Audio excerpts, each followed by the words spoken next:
Hey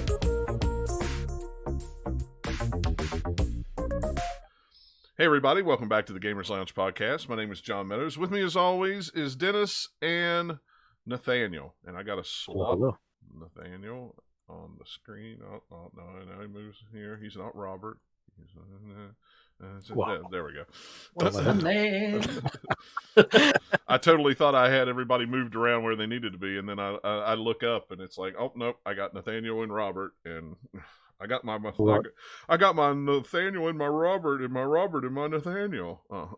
Well, look, it's what are we always told when we're growing up as kids is you can be anything you want to be. Yeah. And if Nathaniel wants to be Robert. Hey, if you want to be Robert, hey, I didn't ask for this. This is all John. Yeah.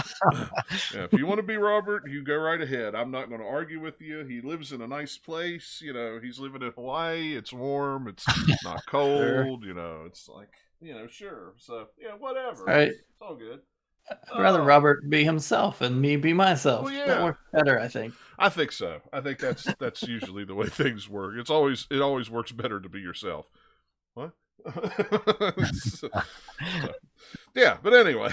So, now that we got all that taken care of and straightened up, now we can actually talk about our show and what we do and what we're doing and what we're here for and all that good stuff. Sure, we could have this joke go for another hour, I think, if we really try. We could probably work it if we wanted to, but at some point you just gotta let it go. You gotta stop. So, but anyway, we're here to talk about games and video gaming stuff, and not too much to talk about this week as far as news goes, other than one big looming news story. A bunch of different things related to one topic. You're right. Yeah, yeah, for sure. Yeah, it's just this this snowball that just kept getting bigger and bigger and getting more and more trash wrapped up into it as it went, like a snowball made of garbage. It's hard to believe it's only been like 7 days. That's the thing. Well, it's like, I know, right?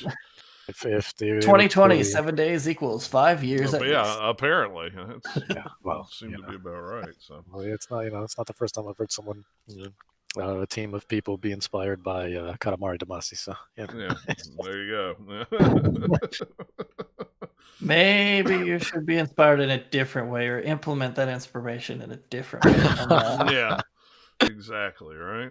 Just shooting yourself in the foot over and over again just doesn't help. Oh, yeah. No, it just doesn't. At some point, you just gotta stop. just stop talking, walk away. I know, like it's fine if you just stop now. If you want, you don't have to talk again. Yeah. I don't know.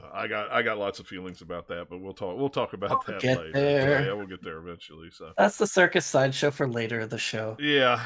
Well, I figure that'll be the circus sideshow probably while we're talking about that game. It'll probably all maybe. I think talk about the game itself, then the circus around the game, because they're like kind of two different things. Yeah. So, but somewhat. Anyway, yeah, somewhat. But anyway, we'll talk about what we've been playing. And Nathaniel, I'm going to let you go first while I look for my phone cord. I see you have a long list. So I do have a fairly long list because I missed the last show, so I didn't get to talk about a lot of these the last show. Otherwise, it'd just be like one or two things.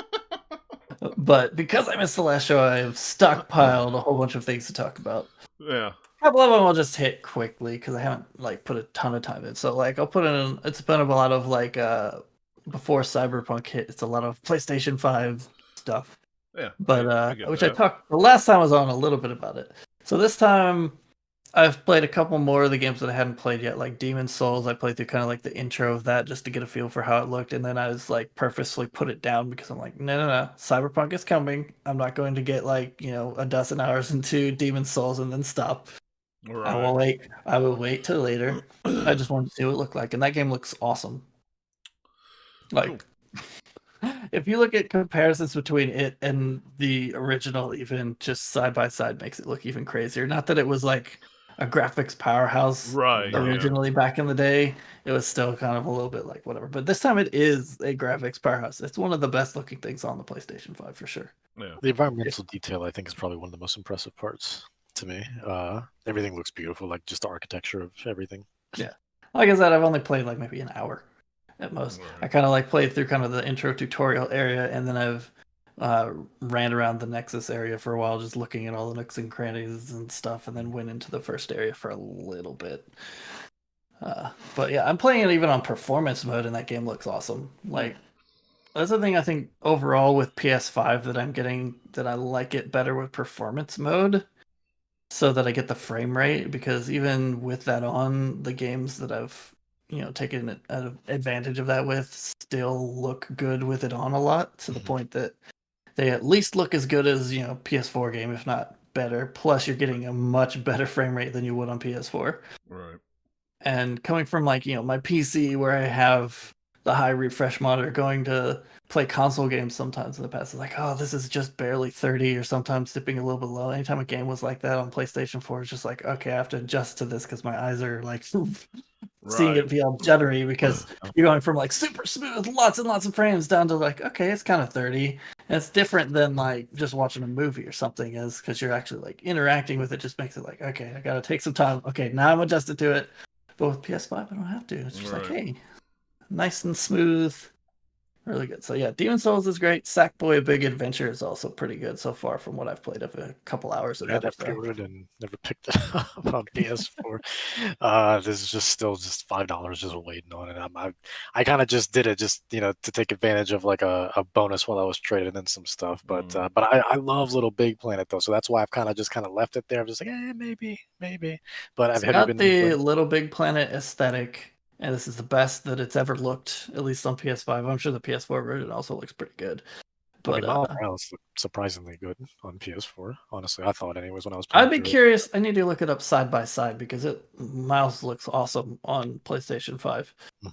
So I'd be curious to see the differences. I just haven't looked it up. But yeah, like Sackboy is just like pretty much just, it's a platformer game. So you have like an overworld map, and you go into the levels, and you get cool collectible things and stickers and different cosmetics, so you can make your Sackboy look ridiculous. Like, here, he's got a mohawk and some sort of random dress or a witch hat or whatever. Like, I haven't even gotten hardly into it enough to get nearly all the collectibles, because looking at the like list, it's like, hey, there's a lot in here. Because that's kind of the point of this game. The platforming works pretty good. It's not quite as what, I don't know, like the original Little Big Planet, the platforming was it was fine, but there was some weird physicsness about it that made it not quite as fun to play sometimes. Right. This doesn't run into that so far. It works pretty well. Cool. So I don't know if it's just because this is several games in that they've tweaked their engine enough, they know what they're doing, so that it feels better, or if it's just because it's been since the original Little Big Planet that I've played one of these. It's like, oh, it feels fun. Yeah. I played it. It's pretty fun in co-op too. I played quite a bit of it in co-op. So if you're wanting to do local co-op on your PS5s, that's a pretty good one to pick up. Yeah. I don't know how many others there are to play co-op. I haven't looked into it. Maybe not any. I have no idea. Yeah, I don't know, to be honest with you. I have not heard. I mean, if you include PS4 games in there, there's plenty. But Right. PS5 games at this point, there's not that many out. So those are the two kind of that I've played a little bit of. I've talked about some of these other two that I played before, but I've finished them now. So I finished Astro's Playroom, platinumed it, which was pretty fun, because there's some in there that are just like some goofy trophies that you go get, like, hey, do this thing in this form or whatever. And so like when I finished all of the like levels and stuff, I went and looked at the list and was like, oh, I could do that. That's pretty easy. It's fun. It's just a fun game to mess around in. It's super polished. They've got all the like just gimmicky fun ways that it utilizes all the features of the controller, but then it's also just pretty good levels and stuff too. It's a fun little platformer game. And yeah, probably like 10 hours or something if you're really, really trying to get every single collectible in it. Right. I don't know. I don't remember if it tells me how long I played it or not. I'd have to go look that up. But yeah, like it's, as a pack-in game, I'd say it's just as good as like a Wii Sports or something. It's just like, here you go, you got something cool to play with your system that you don't have to buy something else. Right. It's a great way to show off the tech too, I think. Yeah. I think Definitely gives you. It's definitely the one that shows the controller the most. Which So, is like, why I've been saying for the longest time, it blows my mind that they still sell it for $50, but 1-2 Switch should have been a pack-in game with the Switch. Not any nonsense that you bought separately. Sure. That was, I borrowed that game and I was done with it after like an hour. It was fun, but again, the fact that it's even sold at retail just seemed. I feel like you can like take Nintendo to court for that. I feel like there's got to be some loophole there where like you got to be like, guys, look, this is a tech demo. Like I don't know what to tell you. It's just a tech demo. Yeah, that doesn't surprise me. I also finished Spider-Man Miles Morales. I think the last time I was on the show, I'd played like the first intro couple missions or something to it. Yeah, it's really, really good. The mechanics are fun. Some of the powers that you get that you unlock are really fun, or just the extra, like the skill tree that you get, all the extra like little bonuses and stuff. Those are good. Like all the different. They take some of the same kind of little side type content from the first Spider-Man game and put like a new sort of spin on it. So you have some like bad guy hideouts that you're going in that are a little more stealth focused, and then you have some other places that are like, here's some bad guys hanging out. You got to go like action and take them out, and you've got all the different little side missions that pop up on your little phone app in the game because you have like the Spidey app or something that your friend writes, and then it's like a way to be like, hey, here's a cool like side thing to do. Those are all really fun. My problem with Miles Morales is the last like 25% of the story. I did not like what they did with it, mostly because there's a specific character that I really, really liked that they just had a bad case of writers wanting to do something very specific, so we're going to pigeonhole this character and force them to do things that you're like, but no, they wouldn't have done that. Like, why? Yeah. Why would they wouldn't make that choice? And then there's also a bad thing of the trope of characters not telling each other things and withholding information for no reason, or just like, hey, you're here. Here's this thing that you've been agonizing over for 3 missions straight of should I tell them or not, or I want to tell them this, but I haven't been able to, and here they are. They're in front of you. Instead of spitting it out, you're just all like, blah, blah, blah, blah. And no, just use your words. Just use your words, man. If you used your words, the end of that game would have been very different. Well, also, like, and now that you've beaten it, I'm curious in your thoughts about this. For me, when I beat it, I couldn't help but feel like the ending was almost, like beat by beat the same as Spider-Man. It just felt the same to me almost. The ending, anyways, just felt almost identical. It's been long enough since I played the original one that I don't know that I got that feeling. I'm sure if I went back and played the remaster version and got there, I'd be like, oh yeah, I don't know. It's felt like up until that ending. Felt very much like someone who, when they were making the game, we need big spectacle at the end of this game. We want to do this thing. How do we get there? I don't know. Let's just do this and this and and there we go. Or like, hey, here, you're going to this final mission. Hey, we know it's going to be your final mission. Make sure that you have everything wrapped up. You're going there. Nope, we're going to interrupt you and do this other little side fight thing for you because it was cool. And we wanted to have a fight with this character, but it doesn't really make sense. So we're shoehorning it in because we wanted to, which that one was okay. It was like mildly annoying, but the fight was cool. But just like the character that is heavily involved in the end, I think would not have made the choices that the writers made them do, or there were plenty of outs that they could have done that they just ignored. Is like, no, you could have done that. You could have done this. You could have said this. If Miles just said this one thing, then it would turn them around. They would have made a different choice, or he would have made a different choice. And it's just like, felt very much like, well, I'm sure a lot of video game writing actually is, if you dig deep into it, of, hey, we've built this gameplay cool spectacle thingy. Now we have to make the story make sense to get you there. Right. And it just, for me anyway, just didn't quite hang together for that one specific character.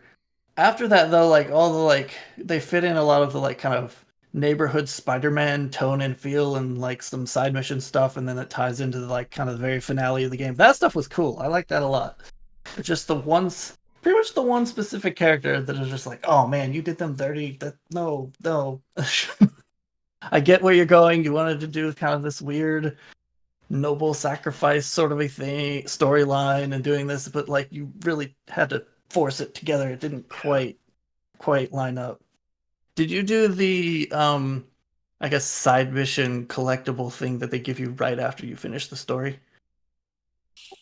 Finding postcards. No, not the postcards.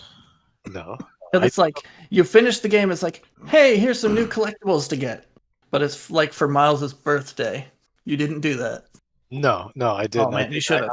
I did everything basically. I did everything that I could have up until that point in terms of like side stuff. Yeah, you like finished the finale of the game. This side's collectible thing does not exist until you finish the actual story, right. and then it's like kind of like a scavenger hunt thing that Miles' mom starts him off with, and it's like, here, go find these. That was actually really cool. I'm like, why did you say this for the end of the game? It doesn't need to be the end of the game. You could have put this in anywhere else.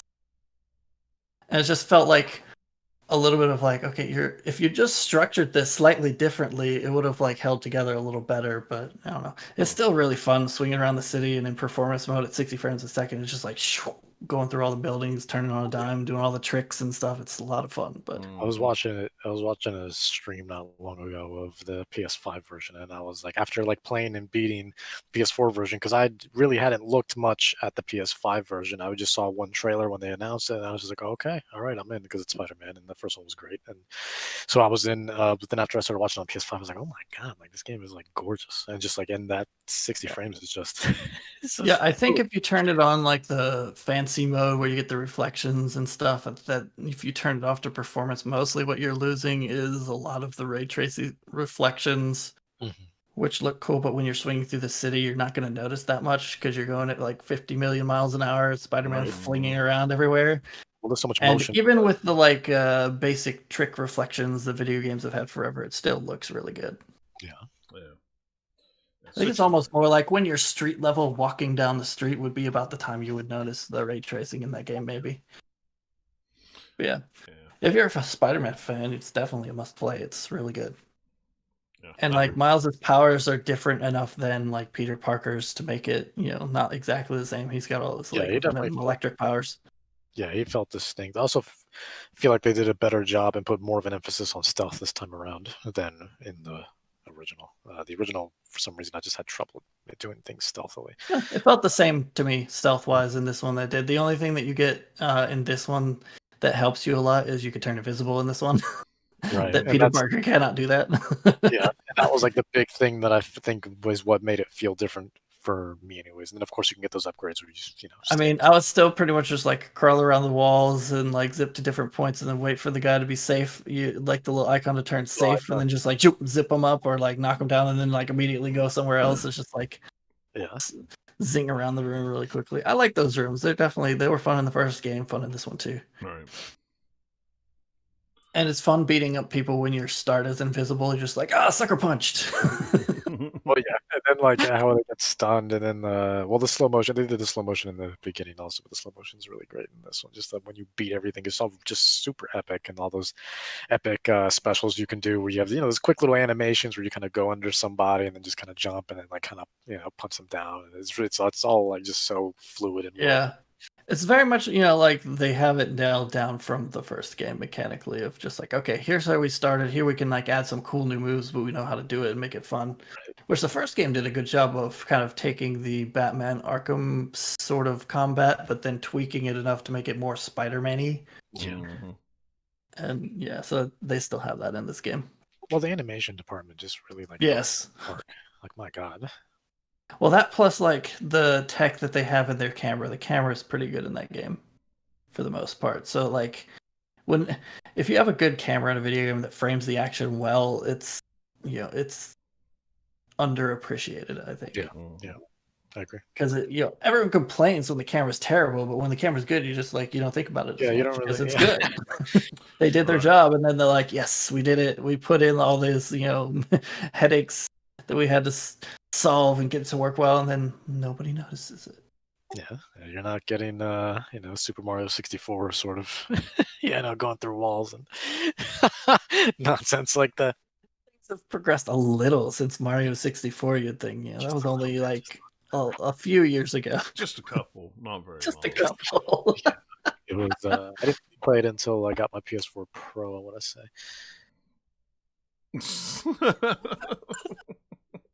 Yeah, Mario 64, that PS4 Pro game. Yeah. Once we saw that PlayStation. I'm gonna look that up again. Something doesn't sound right. Yeah, I don't think that's an accurate statement. All right. Here's a game I did not talk about because I had not started it last time, but the game called The Pathless. get this game. Fantastic. It is Yeah, awesome. I've heard a lot about It's it. Yeah, it's pretty much a combination of let's take like exploration, fun traversal, and puzzles, and then just put it all in kind of like a open world style thing. Except the way they do it is fun because it's kind of open, but then it opens up kind of different plateaus on this sort of mountain, I guess. I don't know. It's not doesn't really feel like a mountain. It's kind of like here's a big area, and then when you've kind of finished the main boss thing in that area, then you get access to the next big plateau area, and then to the third one, and then to the final boss. You're kind of like moving your way higher up each time, but you can still go backwards to previous areas if you want. I platinumed this game because I was just like, nah, I'm getting every single thing.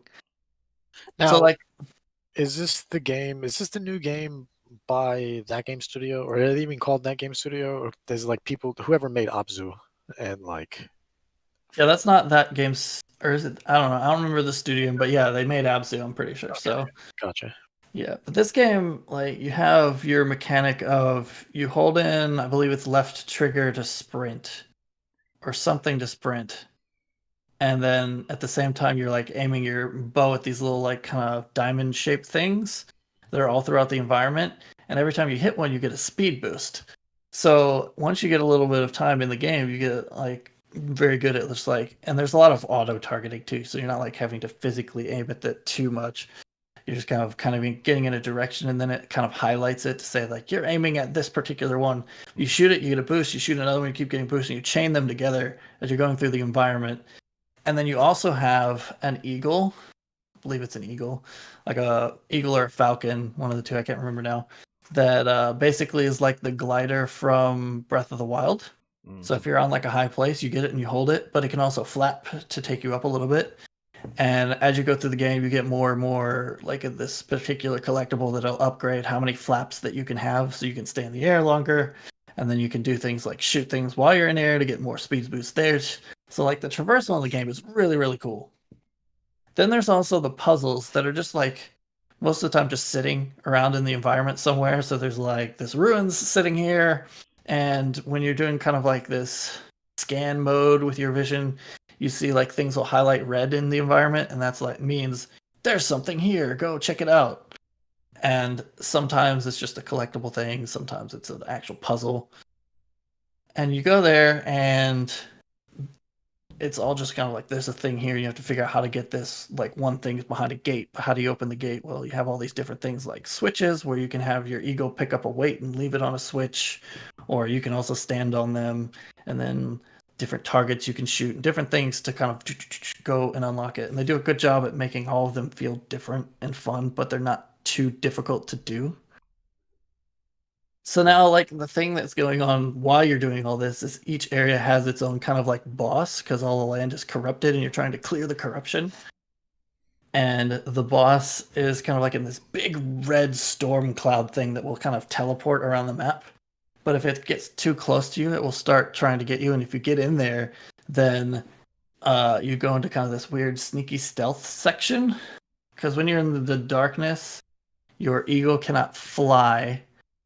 And so there's some places where they just have that on the map and that'll like influence the puzzling. But if you're in the actual storm itself, your eagle gets knocked away from you. You have to sneak through the environment to get it before the giant monster thing sees you. And it has like these searchlights. So anytime you're in the light, you can't move. So it's a little bit of like red light, green light. Mm-hmm. So it'll be here for a while, then it'll disappear. And it'll appear somewhere else and start walking around. So I was terrible at that. Oh man, it wasn't until like the end of the game that I finally got the achievement for like doing that successfully 3 times or something. The earlier ones in the game, I kept just doing it wrong, or it would just appear at just the wrong time and I was still moving. I was like, no. Yeah, like the art style in the game is really cool. It's got this nice cel shaded look, but it's very stylized in that it only uses specific colors a lot of times. And then when you're in an area before you've cleansed it, it's all very grayed out and it's a lot worse kind of weather effects and things will kick up. And then once you've cleared it and you beat the boss on that level, it all is suddenly a lot more bright and vibrant and colorful. And if you want, you can move on to the next area. If you want, you can stay and solve any of the puzzles you haven't done yet, which is what I did because I was having a lot of fun with it. The boss fights themselves are really cool too, because they're almost a little more of like a puzzle than they are a typical boss fight, or at least a meld between the two. Because the game, yeah, it's a lot more. It's like very actiony, but it's more about like, okay, what do I have to do in order to beat this boss? Not I have to hit it 15 times and then it's dead. It's just a different way to do it. They're really, really cool. It doesn't, and I don't think there's even really a way to like die in the game. You kind of can get sort of reset a little bit, but you don't actually like completely die. It's just like, oh, here you go, try again. Like you made it a little bit, you can do better. I don't know. It's really, really cool. Like look up a trailer on it, and if it looks interesting at all, it's definitely worth picking up. Yeah, I've heard good things about it. Now, is it a console exclusive, timed exclusive, or is it a console exclusive? I believe it's only on PlayStation 4 and 5, and then the Epic Games Store right now. I didn't know if that was all timed or if that was. I haven't looked if it's timed or not. I would guess it probably is. I don't know, but yeah, if you have a platform where you can play it, definitely. Or if it comes to years later, like it comes to Xbox in the future or not, I don't know, but. I hadn't heard. Probably get it running on the Switch. So, like, if I don't think they're a huge studio, but if there's like no contractual reason, like I'm sure, like okay, 6 months or a year later, it'll come out elsewhere. I don't know, but it's really cool. Yeah, really I couldn't remember if that was a console or a timed exclusive. Or I think it is on PC, is it not? I could have sworn it's on the Epic. Yeah, it's on the Epic Games Store. That's the only place. It's not on Steam or anywhere else. It's just the Epic Store for right now. We were wondering if it was timed or not. I would guess that it probably is. Would be my guess. Because this game would work really well on like Xbox or Switch or really anywhere. Right. So why wouldn't? But then again, that one game, granted, that wasn't from this studio, because I think this is like a part of that that game company that like branched off into what they have, like a squid now on their logo. I forgot exactly what they're called. But that game studio, they made a game called Sky, I think, that was on mobile and Apple Arcade only, and for some reason I don't know why they haven't expanded from there. I think it was just called Sky, if I'm not mistaken, and but it doesn't make sense because I heard a lot of great things about that game because that studio is just great, as you can imagine, but it just seems weird to kind of limit yourself, especially as an indie studio. Squid is the name of the studio. Unless they pay you enough money. I mean, that's... Yeah, I think Apple paid them a whole lot of money. So, because this was when Apple Arcade was just launching, so they kind of they paid them the big bucks to be like, yo, want to make us a game. But I think you can get it on mobile as well, because I think I had it briefly on my Android. So let's see. Go ahead. You can go ahead and keep going. I'm just looking here to see. I had a quick look and I couldn't see anything, but I didn't scroll through here and try to find. I do a deep Google search on everything or anything. Another game I talked about previously that I have not finished yet, but I am like super deep into now, is Assassin's Creed Valhalla. It's fun. It's not as good as Odyssey. Odyssey is better by a long shot. And that's partly because the story is told a little bit better and it has better hooks in it, as far as like dragging you along with like, oh, I want to find out what happens next. Yeah. And it's all like Valhalla is a little bit more sprawling. I mean, you can get distracted by just doing all this like side stuff, but like the thing about this game where you have all the just little dots around the map, but you don't know what they are and they're different colors, and you have to go get to them, or you can like pay a cartographer to reveal some stuff for you in different regions. Some of that stuff is really cool, some of it's not. It makes it feel like there's just a bunch of just stuff everywhere to do, and you're just like, I'm not even doing half of it. And then I'm still spent like probably like 80 or 90 hours in this game, and I've done a lot of the main story, but there's still plenty of main story left too. I'm just like, oof. This game just goes on a long, long time. Which, to be fair, Odyssey did as well. Yeah, Odyssey I think it's a very long time. It's also like the map thing, I think, is part of it. So like this being one big map for the most part, except for the Norway part where you start the game, but like England itself is just one big map. They do a pretty good job of making different areas feel different. Mm-hmm. If you're actually sitting and paying attention to the environment and just some of like the different cities or villages and things you get. But it feels like just one big place. It doesn't feel like you're going anywhere different because you're still on like one giant, kind of like map. Whereas With Odyssey, you have different islands and different things that you go to, and you have to sail to them and do all this stuff. It feels like you're going to a different place more because it takes a little bit more to get there, at least the first time you go until you unlock fast travel points. Right. And it felt more like, I don't know, an Odyssey, a journey. They did a good job of making it feel that way. And there's a lot more of the Greek mythology stuff that they tied into that game in both fancy ways and non-fancy ways. Like there's a fake minotaur that you find in that game that was fun. That was a fun little side quest. And I don't know. Like it's just also the powers that they have in the game feel better and you get them earlier than some of the ones that you get here in this game because you have to go through the spider web of a like skill tree in Valhalla that is just not quite as good. I found they call it something different, but I found you do have the Spartan kick in Valhalla. Yep. But you have to work really, really hard to get over to get that. And, you know, they did patch it to where now you can see the major skill in all of them, but they still have the kind of fog of war on there. Yeah. Where when you were first playing, you didn't know. So it was like, you have to go through. I was like, just picking random the things, just trying to see to get. Yeah, so until you reveal it, you didn't know it was there. So now at least that they've patched that to where it's a little bit better. But in like Odyssey, that's one of the first things you get is that Spartan kick, and it's so much fun kicking people off ledges. Mm-hmm. But also, like that game had some more fun. They had the fun kind of what was it? I forget. Like, what did they call it? It's kind of like the teleport assassination thing where you could upgrade it through the game, where you could get up to like 3 targets. Where you're like, here, you target a guy, and it's just like zoom, you teleport, and then you can shoot teleport that one. Like that was really, really fun to do. And they don't have that in this game. They do have a secondary thing where if you like sneak up and stealth assassinate one guy and there's someone over there, you can throw an axe at him, which is still pretty fun. But yeah, I don't know. Like I think just some of the characters in Odyssey I liked more. Not that I really do like the characters in Valhalla. It's not bad. I'm just saying it's like not quite as fun for me as Odyssey was, but it's still pretty good. I had fun. I have fun with Odyssey. Odyssey got a little long in the tooth for me. But oh yeah, it certainly can. It's a big game. Yeah, it's just a big game. Too. and this one is too. But I don't know. To me, was. Once it got going, it kind of got its hooks in me. But it was like.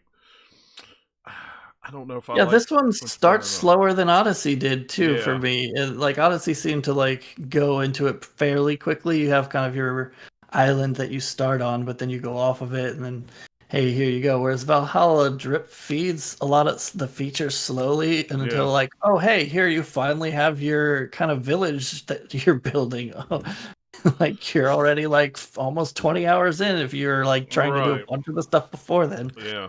If you're mainlining it, you can get there way quicker. But just from the way I was playing, it's like, oh yeah, here's more new things that I don't have yet. And then some of the buildings in there, you don't get some of the features until you build it. Like you can't go fishing until you build the fishing tent, or you can't do like the assassin related storylines until you build your cool assassin building for the dude there. It's just like a lot slower to dole things out. And that was one of the that was kind of like what I had to do first. Is like, okay, what do I want to unlock?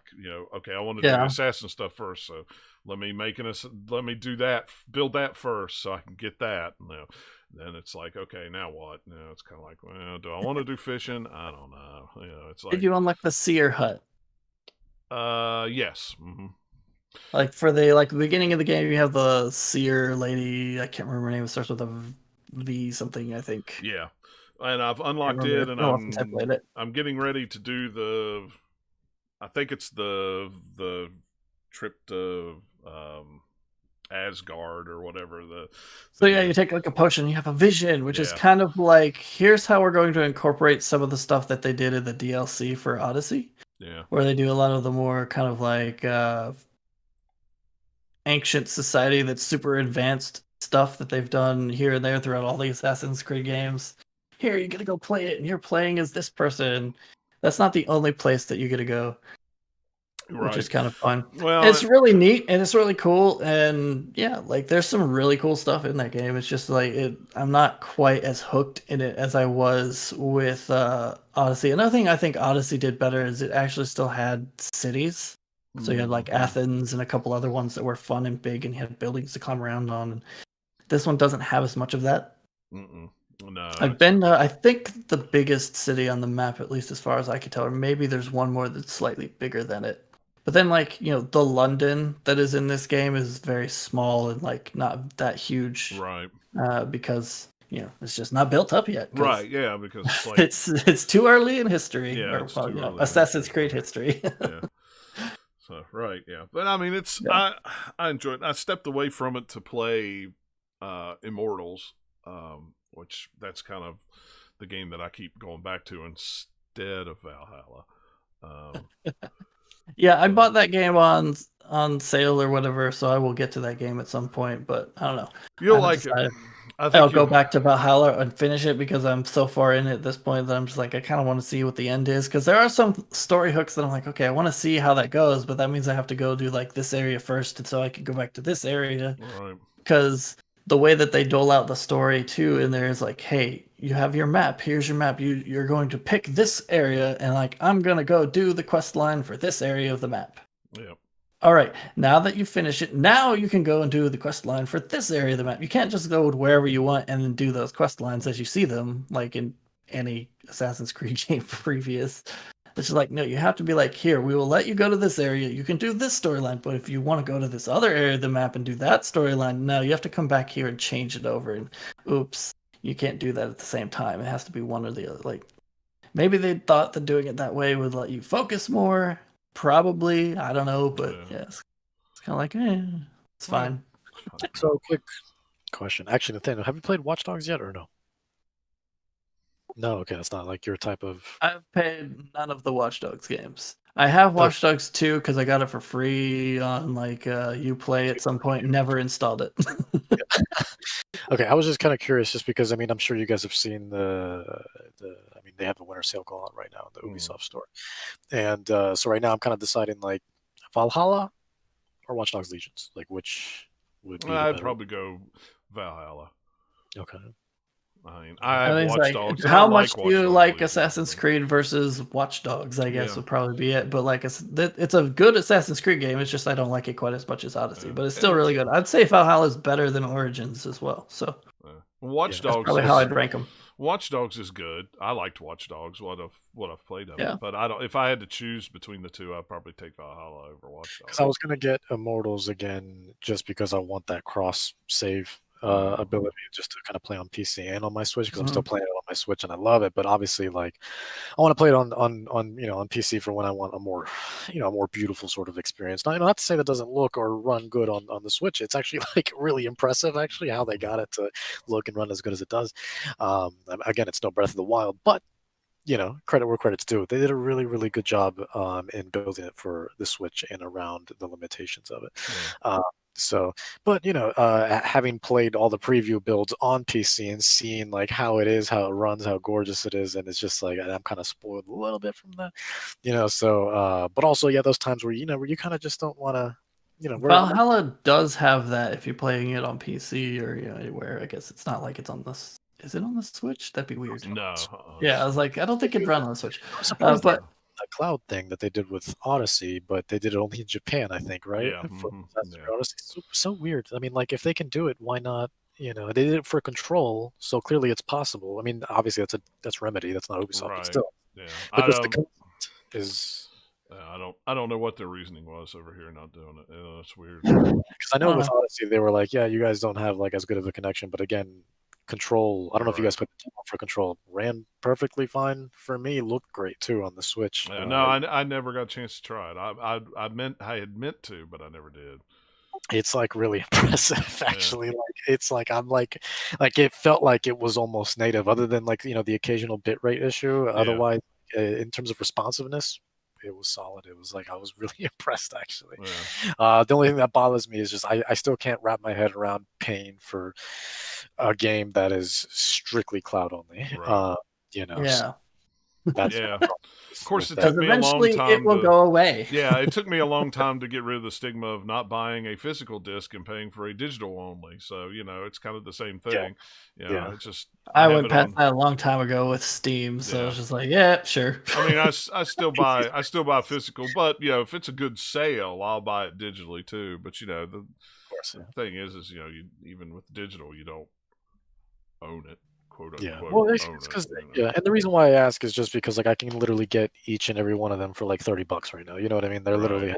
so Yeah. it's like So yeah, so like Valhalla does like vistas really well. There's some really cool environments. It's got some really fun missions, and it's an Assassin's Creed. It's just like kind of more some of the sprawl of that at this point yeah. makes it So a little bit more unwieldy. But you can ignore some of that too. You don't have to do every single thing on the map.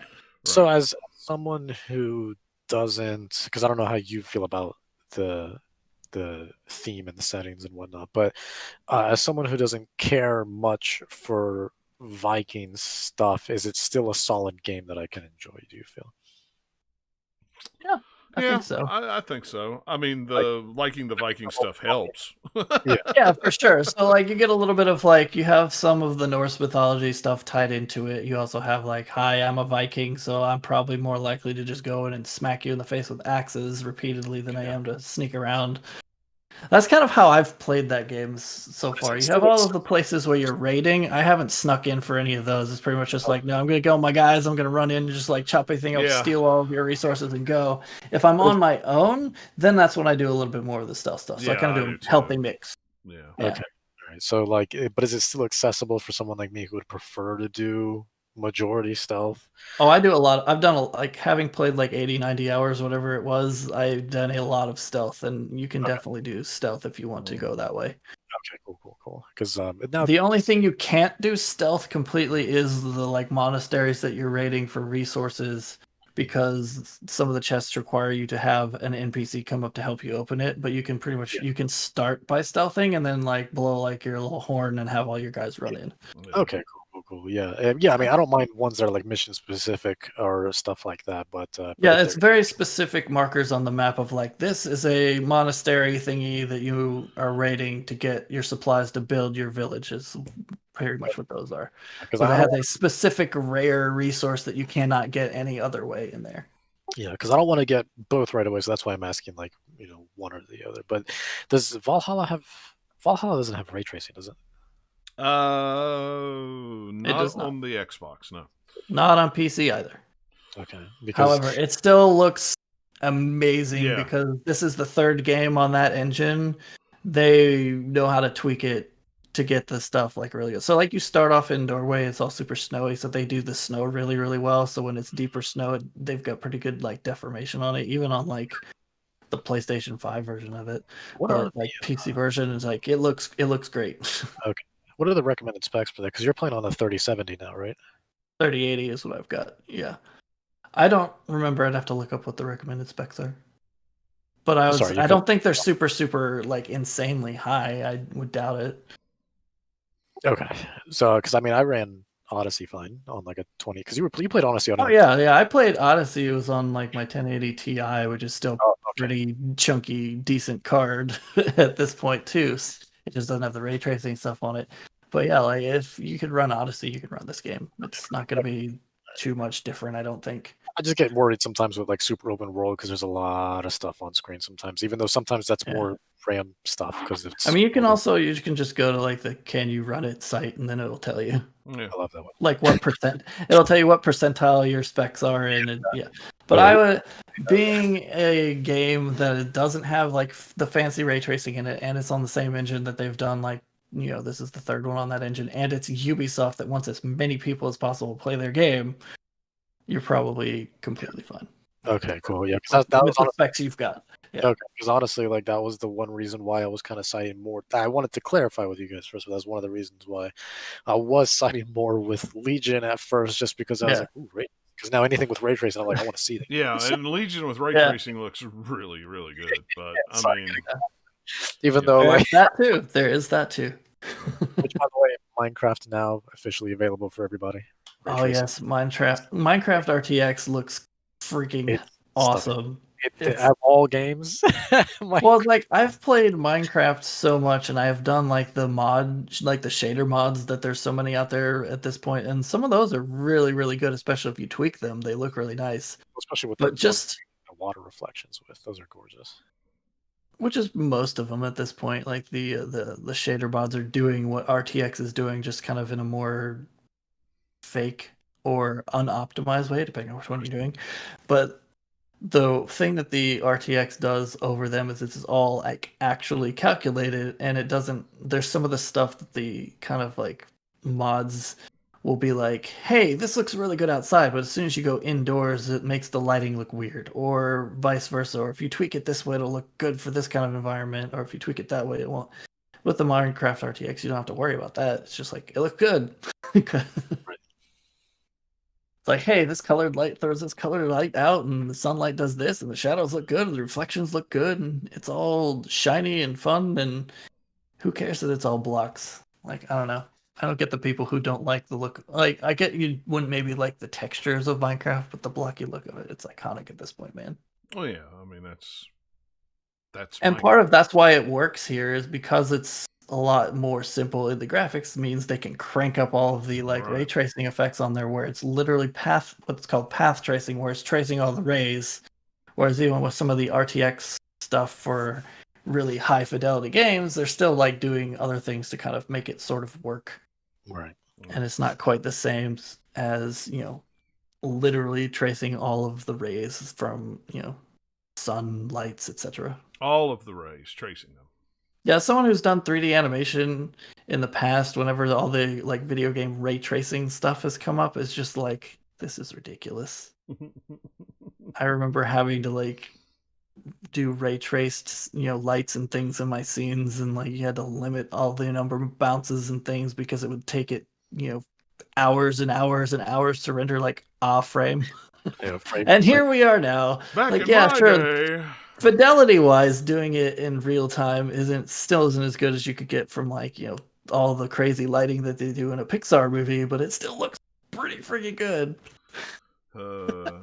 Back in my day, we had to trace all the rays, and now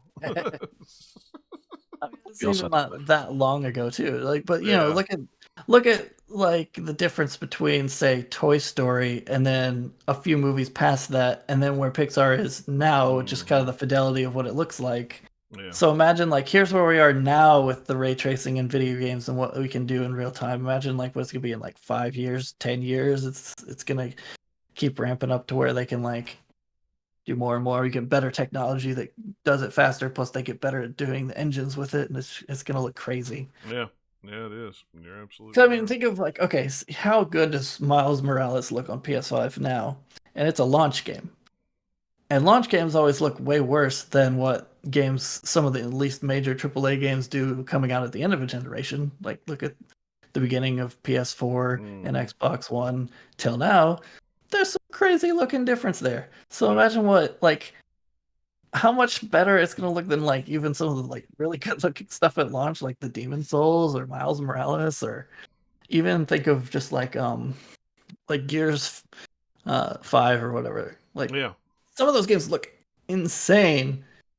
Imagine how much more insane it's gonna look in like 5, 6, 7 years when we're towards the end of this generation. It's just like, man.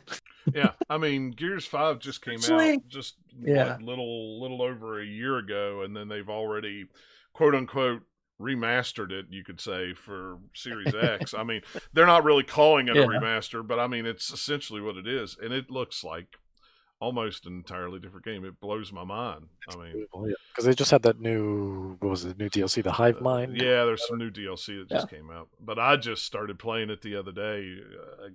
I'd played a little bit of it on the series on the 1X, and just from the 1X to the Series X is just it's. Well, I think that the thing that like when they finally moved over to SSDs on the console, that is the thing that's going to change it the most, because they have, oh wait, we can do new things now, whereas they've had the regular hard drives for a couple of generations and got really good with that. When they get really good with utilizing the SSD, they're going to be able to pull off some crazy stuff. Right.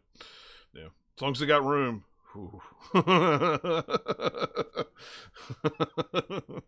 That's the trick. As long as they got room. That is the trick. You do have to have room. Yeah, it's a squeeze, and I mean I don't remember how many games I've got on my Xbox right now. Maybe five games. It's half full, I think, like that. 5 or 6 games, and it's half full, the internal, which isn't bad. I'm not going to complain about that. But now it makes me wonder. It's like, okay, what's games like next year going to be? It's like, are they going to be bigger? Are they going to be the same size? Is it going to take up more space? It's like, At least plateau for a little bit. yeah, Because the SSD lets them organize files a little bit differently and they don't have to duplicate as much theoretically. But then they will also plus it's not going to matter if you're like a Call of Duty, it's going to be like huge anyway because they keep right, adding all the yeah, different maps and things to it. So that's always going to pull in so much. But yeah, single player games, probably not. It'll stay the same or maybe go down a little bit for a while and then maybe start going back up as they try to pack more things in. Like, hey, we have like 200% more animations in this game and yada yada yada. We're packing it with more and more detail. Then the space goes back up. yeah. Who knows? I mean, whatever is what it is. Yeah.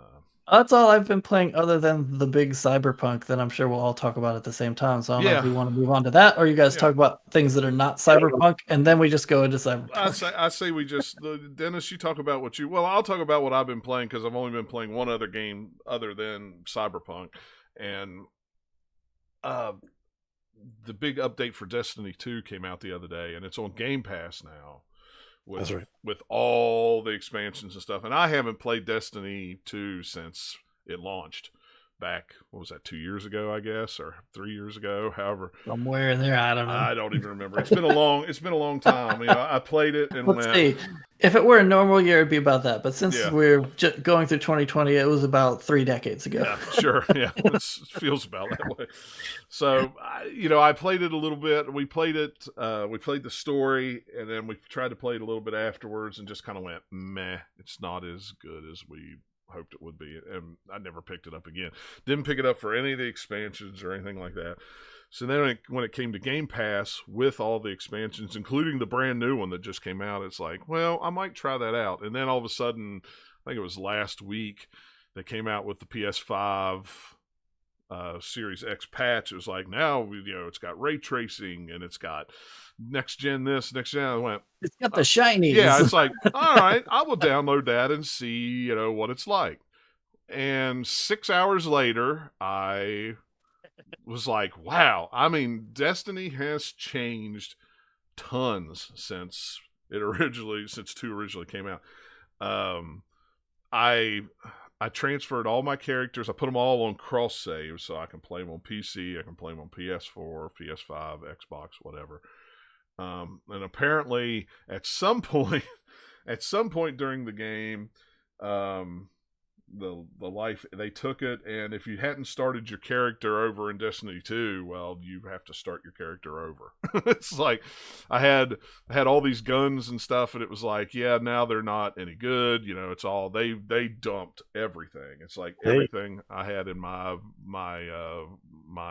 vault was like obsolete now, like totally obsolete. Something that happened when Bungie was like, hey, we've got it back to us now, so we're just gonna start over in a lot of respects. And apparently that's what happened, and I hadn't paid any attention to any of that. So when I brought my characters over, my hunter, which I always used, for some reason the minimum starting cap is 1050 for your power, and for some reason my hunter was 957, and I couldn't, and no matter what I shot at, no matter what I did, it was like, nope, I was getting one hit. I was like, this is weird. Okay, let me go ahead and just play one of my other characters. So played one of my other characters, started the story off like you were starting fresh and brand new.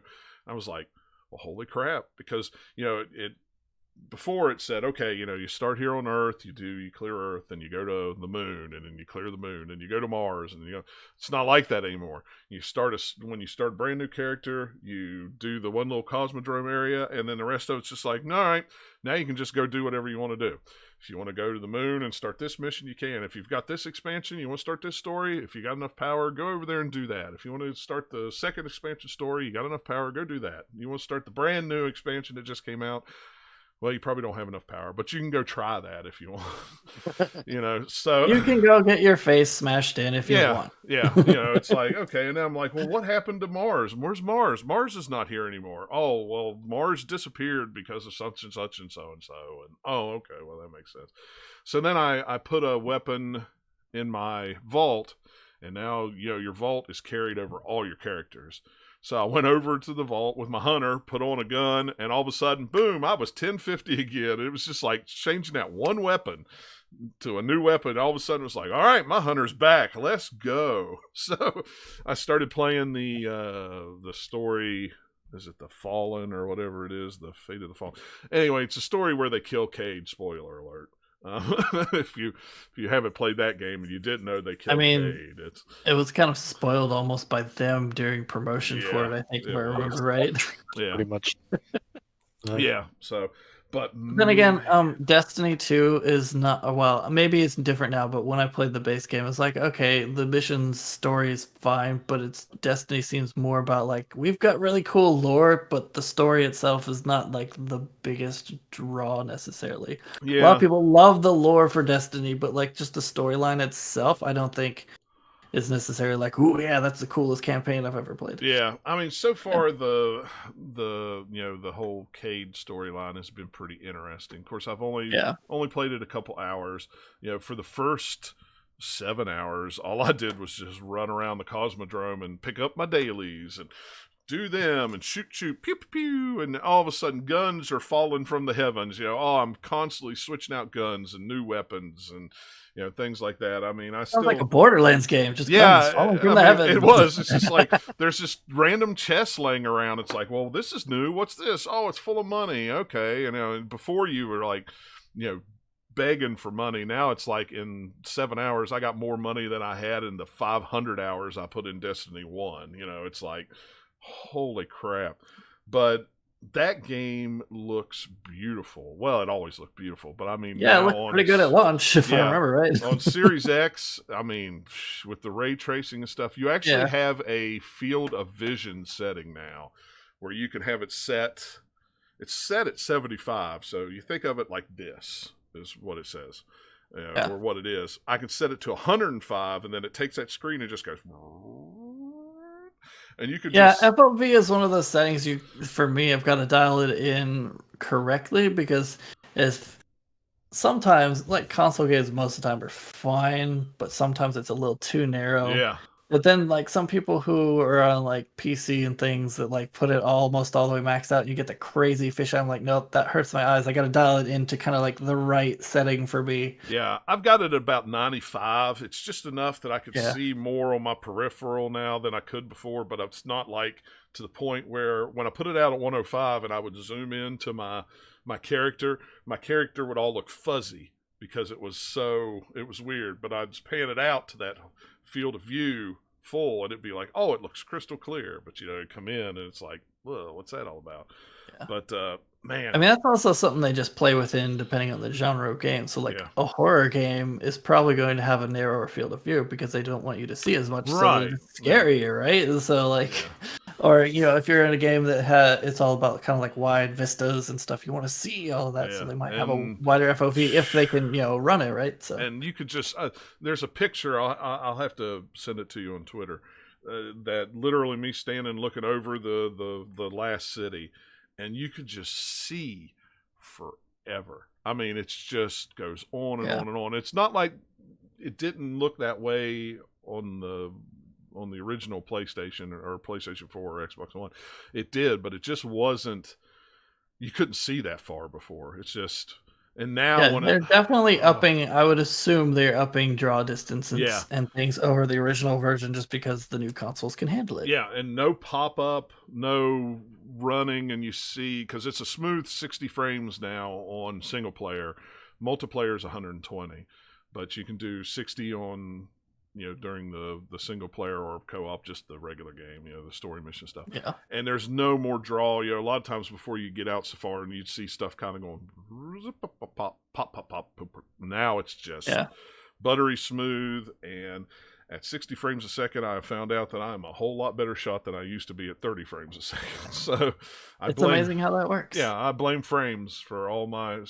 Here's the way that I can explain it to some people. If you could show it to them in person, because you can like over a podcast talking about it, be a little bit different. But if you take if you're on a computer like I have, where you have normal 60 hertz monitors and then my fancy 144. So if you just take your mouse and you move it back and forth quickly. When you're doing it on the 60 frames, you see, maybe like 4 or 5. It looks like 4 or 5 different ones that you're Right, seeing. yeah. Whereas on the faster one, you're seeing a lot more of it, or you're seeing more of the motion. And so when you're trying to do something like aiming, the more of that you get, the more fidelity you have, the easier it is to kind of be accurate. Yeah. Oh, yeah. And it was just pop, pop, pop, pop, pop. It was Yeah. and I could I tell that wonder there's. how much. Go Yeah, I ahead. wonder how much overhead they have on that to let you be able to change the FOV between, that much, 75 to 105. Because a lot of times when you open it up, you're seeing more, so it has to render more, so the performance goes down. Yeah. So they must have that engine running pretty nice to let you They have that have kind of a to. range. Well, for the longest time though, I've ran it at max just to see Yeah. what, and I never had any issues with it. Even hopping on my Sparrow and flying super fast, no issues whatsoever. And I could tell that a lot of people are playing from Game Pass because that never played it before, because I'll hop into a public. Whatever they call them, the little public things that pop up, the little random thing. Yeah. I'll come flying in off my Sparrow, just all right, where's the next wave? And everybody's just kind of standing around going, all right, that was weird. Just like, What do we do? yeah, 60 frames a second. It's like, Man, this guy was here and then he was gone. It was really fast. It was Yeah. crazy. It was like he was a ninja. Yeah, it's like it made me feel good, and I sit there and I played that thing for 2 straight nights. It's like, yeah, I really should be playing something else, but it's just like, yeah. But none of my friends have. The old guys have all been jaded by Destiny 2, and they don't have the next gen console anyway. So it's like they're like, oh yeah, you're playing Destiny again. I'm like, yeah, I kind of am.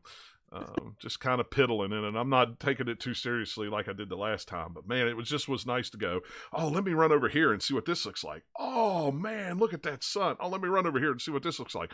Oh man. I have been severely tempted to get Assassin's Creed Odyssey on the PS5 just because of playing Valhalla at 60, because I have the Xbox One X version, which is running at 30 for Odyssey, and it looks amazing, and the HDR on it's really, really good, but it's just like, I played most of that game on PC, and I just got it on the Xbox One X when I got that, because I was like, oh, it's on sale, and I know it's going to look good, let me buy it, and playing it is just like, oh, it just feels a little like not as smooth, right? I don't know. Animation timing's a little harder, even in a game like that doesn't have anything to do with shooting. I wonder if that game is locked at 30 frames. I don't know. I'd have to look it up before I bought it, because I would be very sad if I bought it. It was locked at 30. And I have it digitally on Xbox. Well, I have it physically on Xbox too, so I could play it on Series X, of course, but I haven't yet, just because I haven't. So I don't know if it's. My understanding is if the game is locked at 30 frames, even playing it on a PlayStation 5 or a Series X, it's still going to be locked at 30 frames unless the devs unlock it. So I don't know. I'll have to look at. I could look at the Xbox One X version and see if it had like a performance mode, but I don't think it did. I don't remember it having one. It was just the stuff was there. You could turn HDR on or off, and that was about it. Yeah, but that's pretty much all I've done, other than played about 10 or 12 hours of Cyberpunk. But Dennis, go ahead. What have you been playing besides Cyberpunk? Yes. Besides that, obviously, those other scrub games. What are those? What have you been playing? It's a lot of the scrub. I love the scrub stuff. There's some great stuff in that. I was just being dumb. Yeah, just because it's fun to be dumb sometimes. So there's a fantastic game that came out probably in the last week, probably less than a week ago, actually. And it actually came out on Wednesday, actually, I believe, because Nintendo had an Indie Direct. They had the Indie World last week, and they had a lot of games that they showed on that showcase that they were like, all right, it's out, it's available later today, or out now, so on and so forth. So one of those games was When the Past Was Around. This game, I was initially going to buy it, but then right before I bought it, got a code sent to me. So yeah. So it looks like it came out on Steam in September, so even if it was another platform, it's still pretty recent. Right. Yeah, yes, yeah, yes. Just to Yes. interrupt real quick, Odyssey is capped on PlayStation at 30 frames a second. Sad face. Yeah, sorry. That is unfortunate. That is extremely Anyway, go ahead. Oh man, the art style for this is nice. I like it. No, it is absolutely stunning. I think actually on Steam, doesn't it have overwhelmingly positive reviews, if I'm not mistaken? Yep. Yeah. It does. It does. So I can confirm that game is absolutely fantastic. I just beat it. It's a game that is short and sweet. My review actually just went up today, actually, and it is a game that is short and sweet. I think I beat it. You can beat it between 1 and 2 hours, depending on how proficient you are with some of the puzzles and whatnot.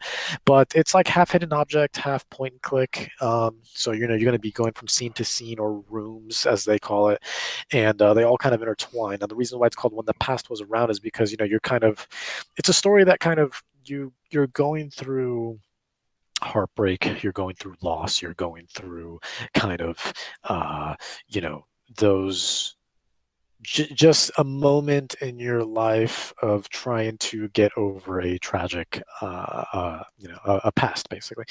So so you're just kind of trying to come to terms with yourself and come to terms with everything. And yeah, it's a depressing game in terms of topic, but it's not necessarily depressing in terms of narrative, if that kind of makes sense. Like basically, like by the end, I wasn't like like bawling or anything, but but the art style is absolutely stunning. The music kind of complements it very well, and it's really really relaxing too, despite the topics. Have you played Gorogoa?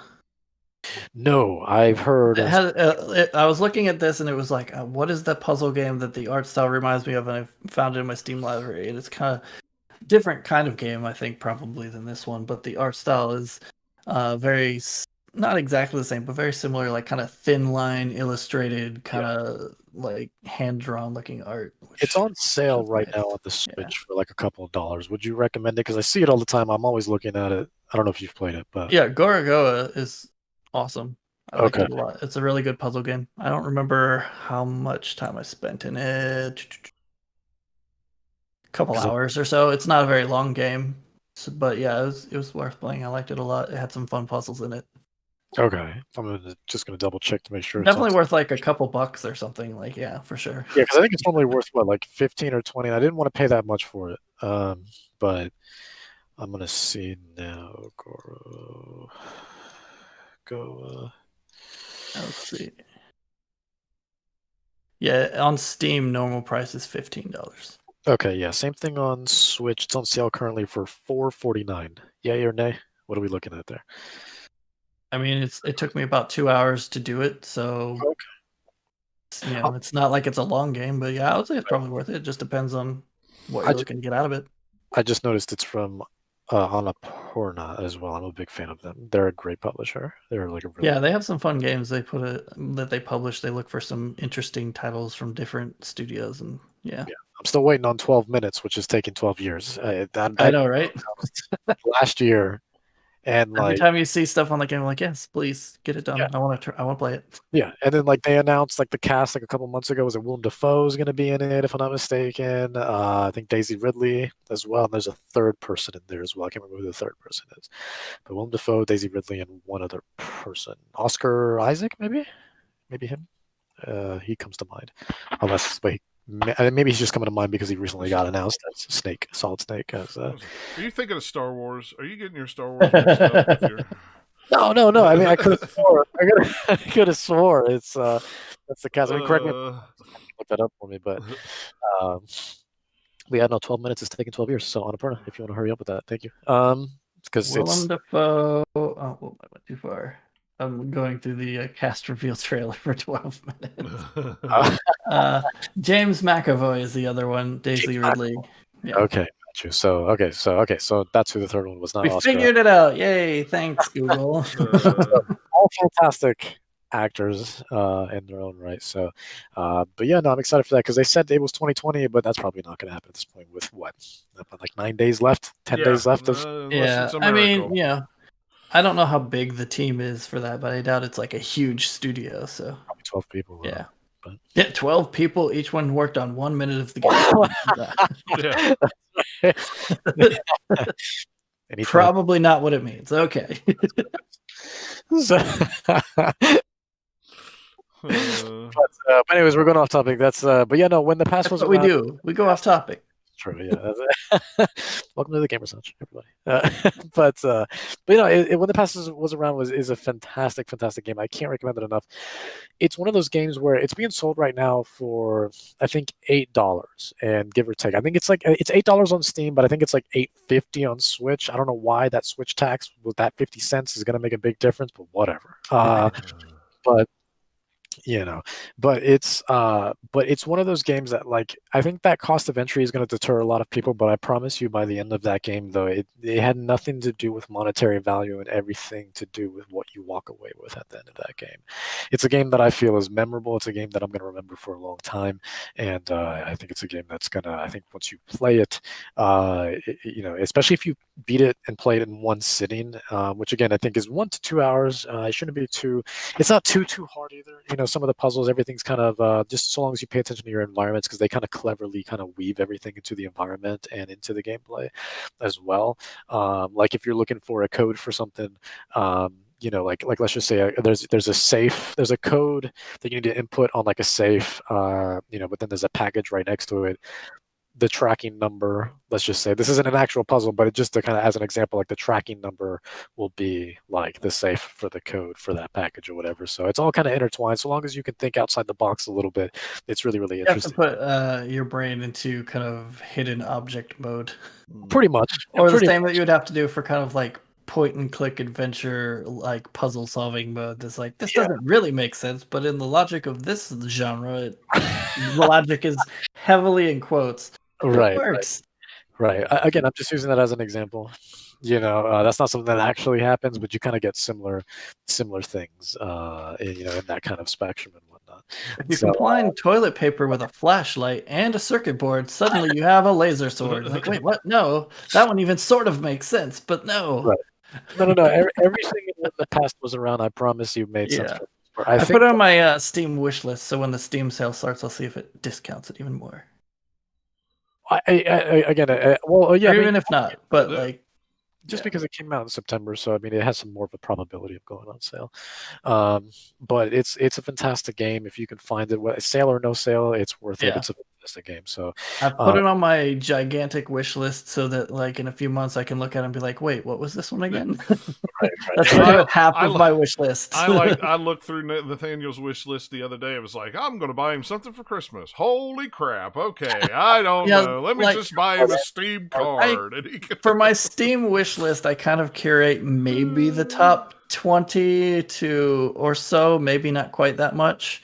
And then the rest of it, a lot of it is just like, oh, hey, this one looks neat. I'm going to put it in my wish list so that I don't forget about it. And the next time a sale comes around, and I'll be like, oh, hey, I'll buy that one and try it. It's more of a kind of bookmarking system for me. Yeah, that's how. Some of them I doubt I'll ever buy, even kind of like the original Thief games that I've got like on CD or something, that the CD probably didn't even work. And plus, I don't even have a CD drive in this computer anyway. So I could buy the original Thief. Have a CD drive on it either. Yeah, I could buy that on Steam, but I don't know that I ever will. Right. It was intimidating though. I was like, I don't know. Last year it was easy. Oh, this game called Hades. This looks kind of interesting. I think Nathaniel might like that. It's in early access, but that's okay. I'll go. That worked out last year. Pretty much like maybe top 10 to 20 is pretty much most of what I kind of am like, okay, I'm curating it a little bit, maybe ranking it, but those are ones I'm really looking at, and then a lot of the rest of it is just pretty much like, oh, maybe if it's on sale for $5, I'll get it in the future. Or there'll be one that I'll add that I don't move up right away, and then I'll forget, and I'll look at the bottom of the list like, wait, why are you at the bottom? And then I move it up. Yeah. I think it's well over 100 things in that wish list on there now. Every once in a while I'll clear some out of it, and then it balloons again. It's just like, I try to clear mine out once in a while, but it always ends up hovering around like 50 to 60, and it drives me crazy. It's a good indicator if you weren't paying attention of when a Steam sale starts, because then I'll get the email that says like 50 of your games are on sale. Like, all right. Oh, crap.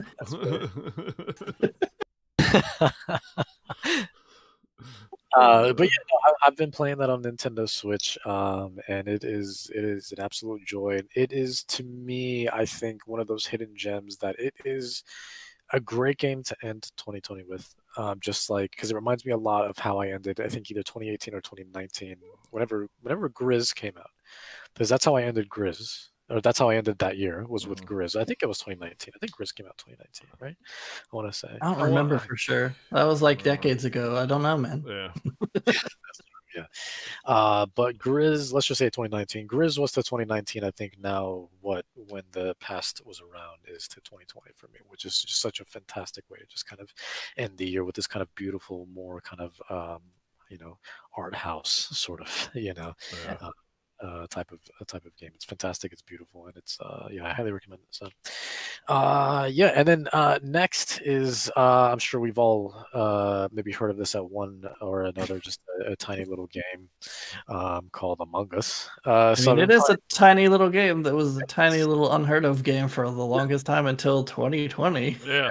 So weird. It just catapulted. I don't know, because it's been around since what, 2018, I think. It's been around a little while. Somewhere in there, to the long enough that they were working on a sequel until they decided, nah, we'll just work that into this one. Right. Like all the work what we put towards the sequel, we'll just put in here. Right. But yeah, no, it's since it recently came out on Switch. Again, that was also part of the announcement that from Indie World last week. I've been just kind of bouncing back and forth between that on PC and Switch. It does have cross-play compatibility, so that was. It's been a lot of fun. Works surprisingly well on Switch. There's a couple of little like bugs and stuff, or maybe they're not bugs. Maybe they're just things that there's kind of oddly implemented that I just haven't wrapped my head around yet. But like some of the features tasks, yeah, I guess, yeah, like some of the tasks are like weird, just in terms like things that I'm so used to doing, like clicking with like a mouse or whatever. It's like it doesn't really translate that well with a controller, which you would think it would, but it doesn't. Like they're like in one of the maps, I think it's called the Skeld, whatever the main spaceship one is. If you go to one of the areas where you play that sort of like that asteroids looking mini game, that task or whatever, that for some reason you would think you would just use the left stick to kind of move the cursor around and then A to shoot or whatever. Don't work that way. Apparently it doesn't work. Yeah, I had to like tap everything on the screen for some reason. Yeah, and like that was, yeah, so I've been like, it's like a mixture of like physical controls with like touch controls while I'm playing Among Us on the Switch. It's really weird. Also typing, I never really liked the virtual keyboard on the Switch. I think it's terrible, honestly. And so trying to talk since there's no dedicated voice chat system in the game is problematic. Again, it's easy on the PC because you have a keyboard. Right. That's not so, but it's a lot more problematic on the Switch. And the game is coming out, I believe, in January or February on Xbox One. Well, December. it's just Xbox. Yeah, actually, it's on Xbox. It's going to be on Game Pass. Oh, Game Pass, yeah, Game Pass Day 1 as well. So that's gonna be really interesting, unless they implement, a voice chat feature. Because I mean, it's Xbox Live. It's they usually have made that pretty easy, anyways. Yep. But if for those that are like strictly using keyboard, because even the Xbox keyboard isn't even that special. I think the only decent keyboard I think is probably the PlayStation one, because that one I can go really quickly on, and also you can use like the gyro to kind of like point and aim like you would like a cursor or something. Usually, if I would type on an Xbox, I'd get one of the chat pad for it. That's usually the only time I ever type. I've gotten really quick just because I get like I'm just really good with the D-pad, but yeah, on the Switch, I don't know, it's not the worst, but it's certainly not the best. I still think PC is the ideal platform for a game like that. But credit where credit's due, runs well, looks great. I mean, the game wasn't gonna be a hog of resources anyways. I mean, this isn't Cyberpunk, which again we'll get to, but yeah, it's and then we're gonna forget, right? But Among Us, it's for the most part good conversion. I think it's to no one's surprise reached number 1 on the US eShop charts like that. Actually, the global eShop charts, probably wherever it got launched, it's number 1 everywhere now on the eShop. So to no one's surprise. And but honestly, like I'm really really happy for that studio, Inner Sloth, just because like there are 3 people, only 3 people, something like that, yeah.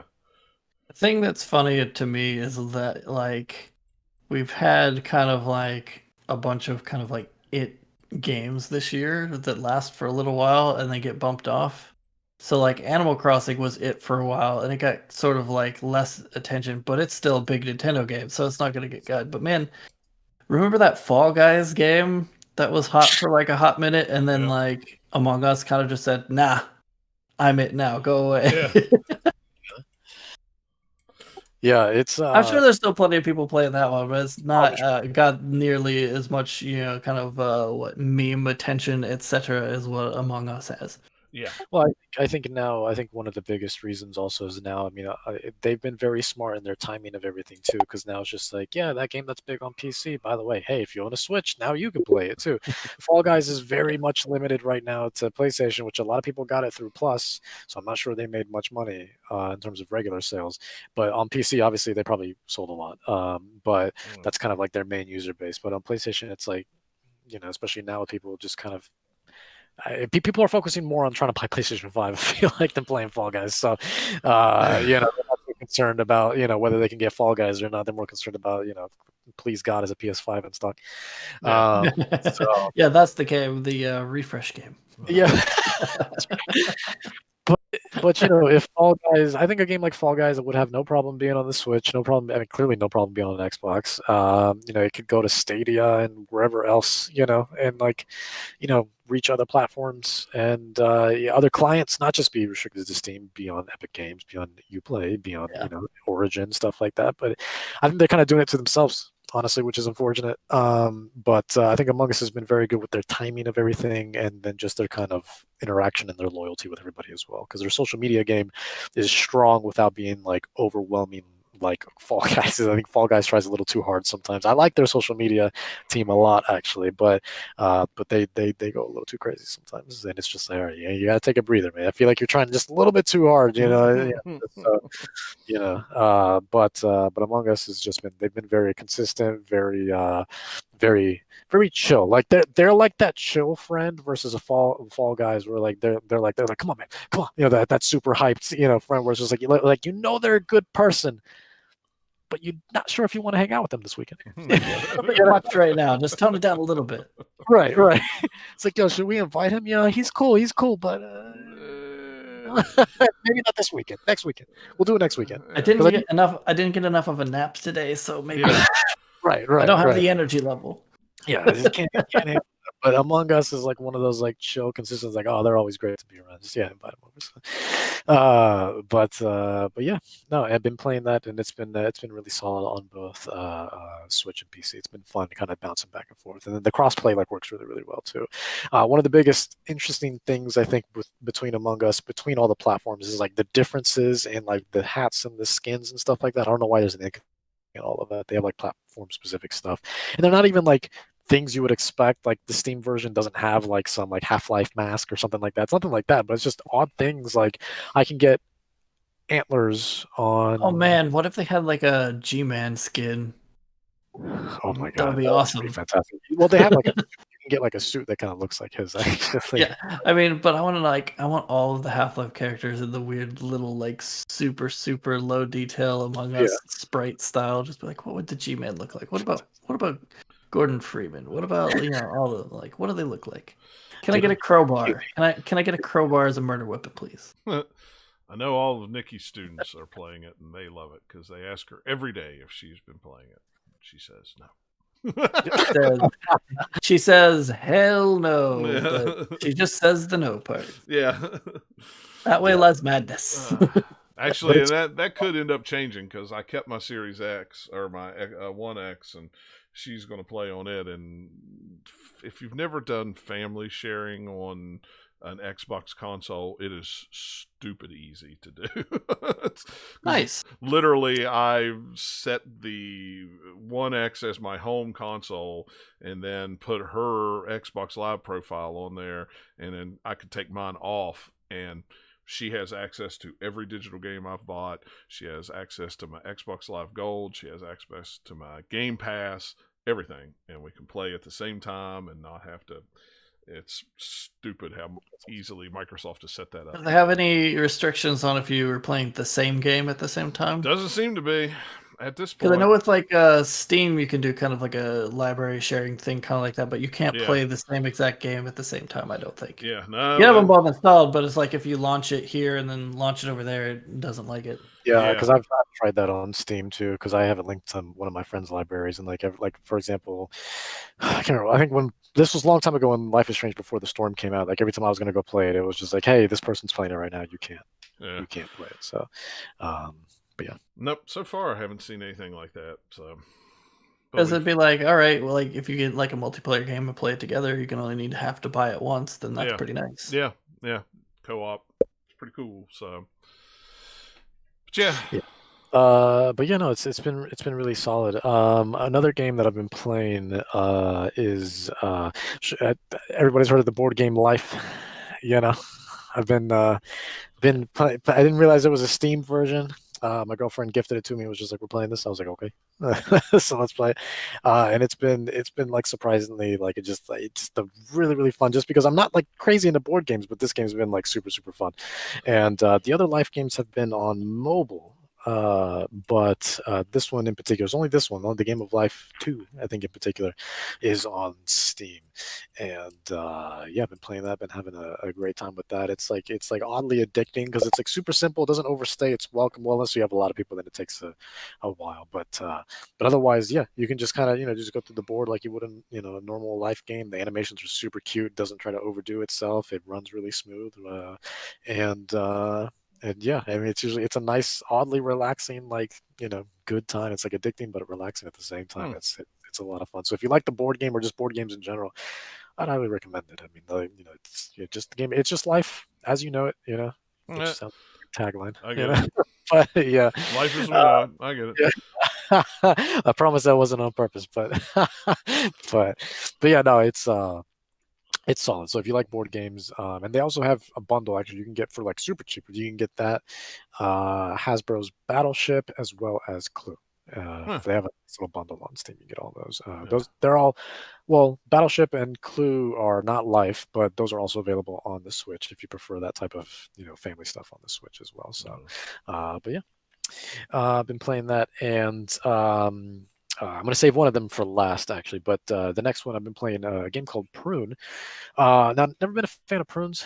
I've always been more of, I just prefer oranges and apples Yeah. and stuff. Thought maybe you were more of a raisin type of guy than an actual prune. Oh God, no! Oh God, no! No! I've tried many times, many times. It doesn't work out All ever. right. To each Yeah. his own. Touche. but yeah, no, I've been but it's a super relaxing game on Android and iOS, where basically it's a beautiful UI too. It kind of reminds me of like Monument Valley, where it's a kind of gorgeous UI. It's meant to be a puzzle game, but you basically set a route down for a tree, and then but there's only certain rays of light that your tree can grow in, and then there's lots of shade everywhere, so you have to make sure you can kind of weave it in a certain direction, because it'll grow in the shade just very slowly, and then it'll get to a point where it just doesn't grow at all. Then you have to then once you like swipe on the screen, it slices the tree, and then you can start over if you want. But yeah, and then basically the goal of each level is just to kind of bloom as many petals as you can at the end of each level. Some of them get super intricate though. It's crazy. Like sometimes I'll just open up a level and be like, "What in the world? This is nothing but shade. Like, where do you want me to go?" And then you kind of zoom out, and it's just like, "Oh, okay, there's something up here."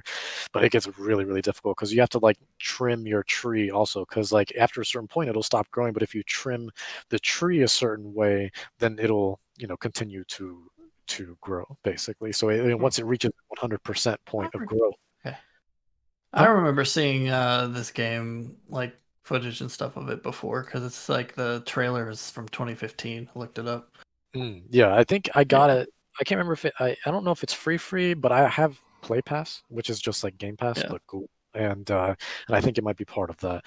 So, but yeah, just been playing that. It's been super relaxing as well. Again, not really the biggest fan of mobile games, but every once in a while come across one that you're just like, okay, you did good. You did Yeah. good with this. Yeah. No ads, nothing like that. It's a pure gameplay experience, no microtransaction. It is a pure game that you just happen to be playing on your phone, which I appreciate. So, like there's mobile games out there where the ads are the game, and then the game is just an ad that's right there for 5 seconds. It's true. It's true. Yeah. That would never happen. No.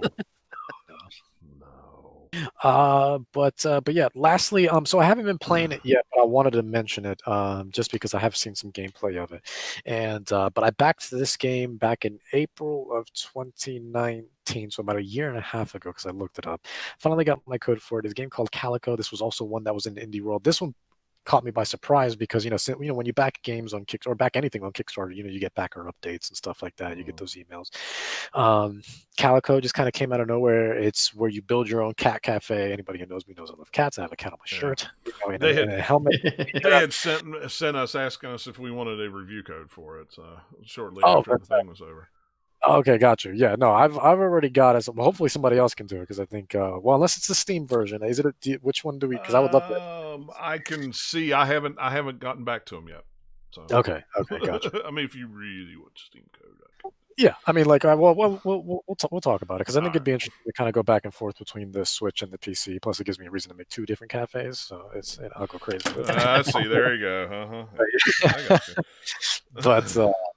But no, I wanted to bring it up though, just because I know they've been working hard on it, and that was one of those things that it was caught me by surprise. Where like I was not expecting that game to show up on Indie World. It's a Kickstarter game, and usually that doesn't happen, ever. So yeah, it was cool. And then when they were just like, yeah, it's available now. Now my only issue, I'm not trying to call anybody out. My only issue is that they were like, okay, it's available now. Now, of course, as you can imagine, everybody was excited, but then all the backers were like, okay, where's our code? Where's my code, right? Yeah. Exactly.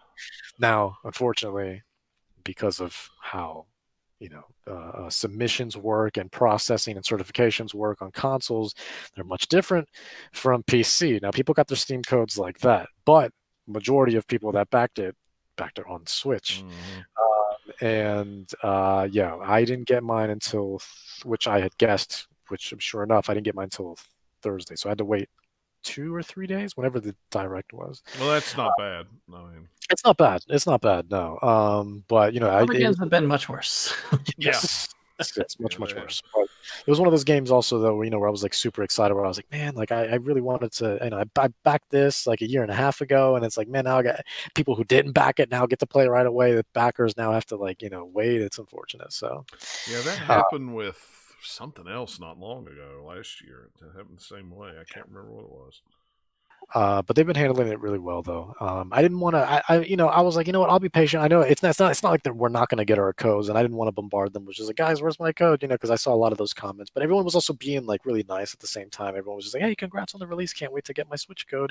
It was almost like a passive aggressive. I'm like, can I get my Switch code, please? But like, oh wow, I'm so happy. The world now can experience this game. I can't wait to get mine. Wink, wink. Like the comment equivalent of like gritting your teeth and smiling and like, hey, I'd like my code. But yeah, I wanted to bring it up mainly just kind of just for the sake of exposure. I haven't really played it yet, even though I watched my girlfriend play a little bit of it. But it's super cute, and I'm super excited to get my. I was about to use a pun. I'm not going to use a pun. I feel corny. Oh, come on, man. Well, I'm excited to get my paws on it. Yes. So never shy away from puns. Okay. The more groan-worthy, the better. It's but I'm excited. I'm excited to get my claws on it, man. Excited to get my claws on it and dig right in it. So, but yeah, no, it's but I'm super excited for that team. There are only 2 people, one of the 2 that you saw on the direct actually. Yeah, a couple of bugs, unfortunately, things that are getting patched out. Now they patched it out really quick on PC, but once again with consoles, right, you got to go through that certification, you got to submit it, and then it takes a couple of days. So, but a patch is coming. But I'm just really happy that they're listening to everybody and they're making things really go as smoothly as possible. Again, it's not easy just releasing a game in general, even when you're a big studio. Cyberpunk looking at you. But for considering they're just two people, and I think people are for the most part really happy with the product. And there's free updates too. I think that's the most exciting part, is you're going to get free updates in the future as well. So I think this is a game that's going to continue to live on for quite some time. And the cost of entry is like really, really like small. I didn't think it was going to be like as cheap as it was. It's only $11.99 for those that didn't back it. So if you want it, $12 gives you a open world, game where you can it's like a half crazy, cat face simulator type thing, but it's like it doesn't take itself too seriously either, right? So you look at the art style, very, very artistic, and you can put a capybara on your head, like a live one. Just pick one up and just you can fly on a polar bear. It doesn't take itself seriously, but as you do. I fly on polar bears every other day. It's as you do. I mean, that's what my Uber was I earlier. wish it'd be fun. Yeah, it was a polar bear express. But yeah, no, it's yeah, I just really wanted to shout out that game. But yeah, that's more or less kind of what I've been playing. Then of course there's one more game, but we're all simultaneously going to get to that. So. Yeah, we're all going to get to this, and that's Cyberpunk 2077. And I know some game you may have heard about. Some people may be more excited about the game than others. But yeah, so I know. Let's see, I'm playing it on Series X. I know you two are playing it on PC. I think Eric had bought it on PS4. I was hoping that he had played some of it because I was interested to see his thoughts on how it was running with all the. Yeah, everything I've seen has been all the Let's talk. go watch the Digital Foundry thing. They put several videos of Cyberpunk out, but the one that's specifically about the old console, PS4, PS4 Pro, Xbox One, Xbox One X, or whatever, all the different comparisons of those is very in-depth on how well or not well that it actually runs. Like, basically, if you have a base console from previous generation, don't even try. Yeah. Cyberpunk does not run very well on it at all. Yeah, and that's a whole topic of discussion. I think it was I think that they had was the original. Was it the original Xbox? Xbox One is the worst. I could see that because it was less powerful than the 4. So yeah, so it's like. Lucky if you're hitting 20 FPS and stuff. Apparently, they were not very kind to it.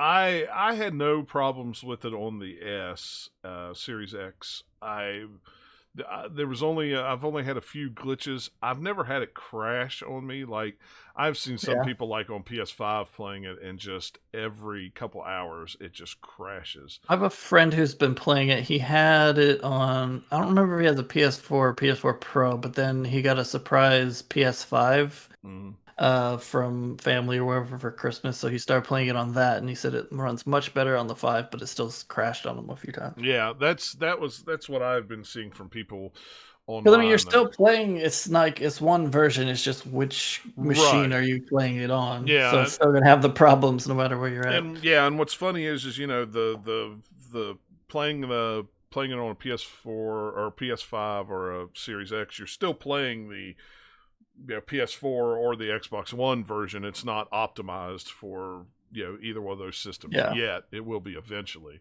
but it's just funny how just playing it on the same version on those machines, it just runs better naturally. It's weird. It's how it just kind of says, "Oh, well, look, we've got." You're just throwing more computing power at it, and it's the same as like, hey, I've got a low-end PC versus a high-end PC. Right. You're throwing more compute power at it, so hopefully will run better, even though it's the same build.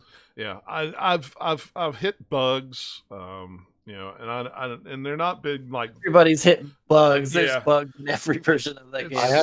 It's just like which ones do you hit and how bad are they is kind of the variant. most of them that I've hit have not been very bad. It's like I said, right out the beginning there was.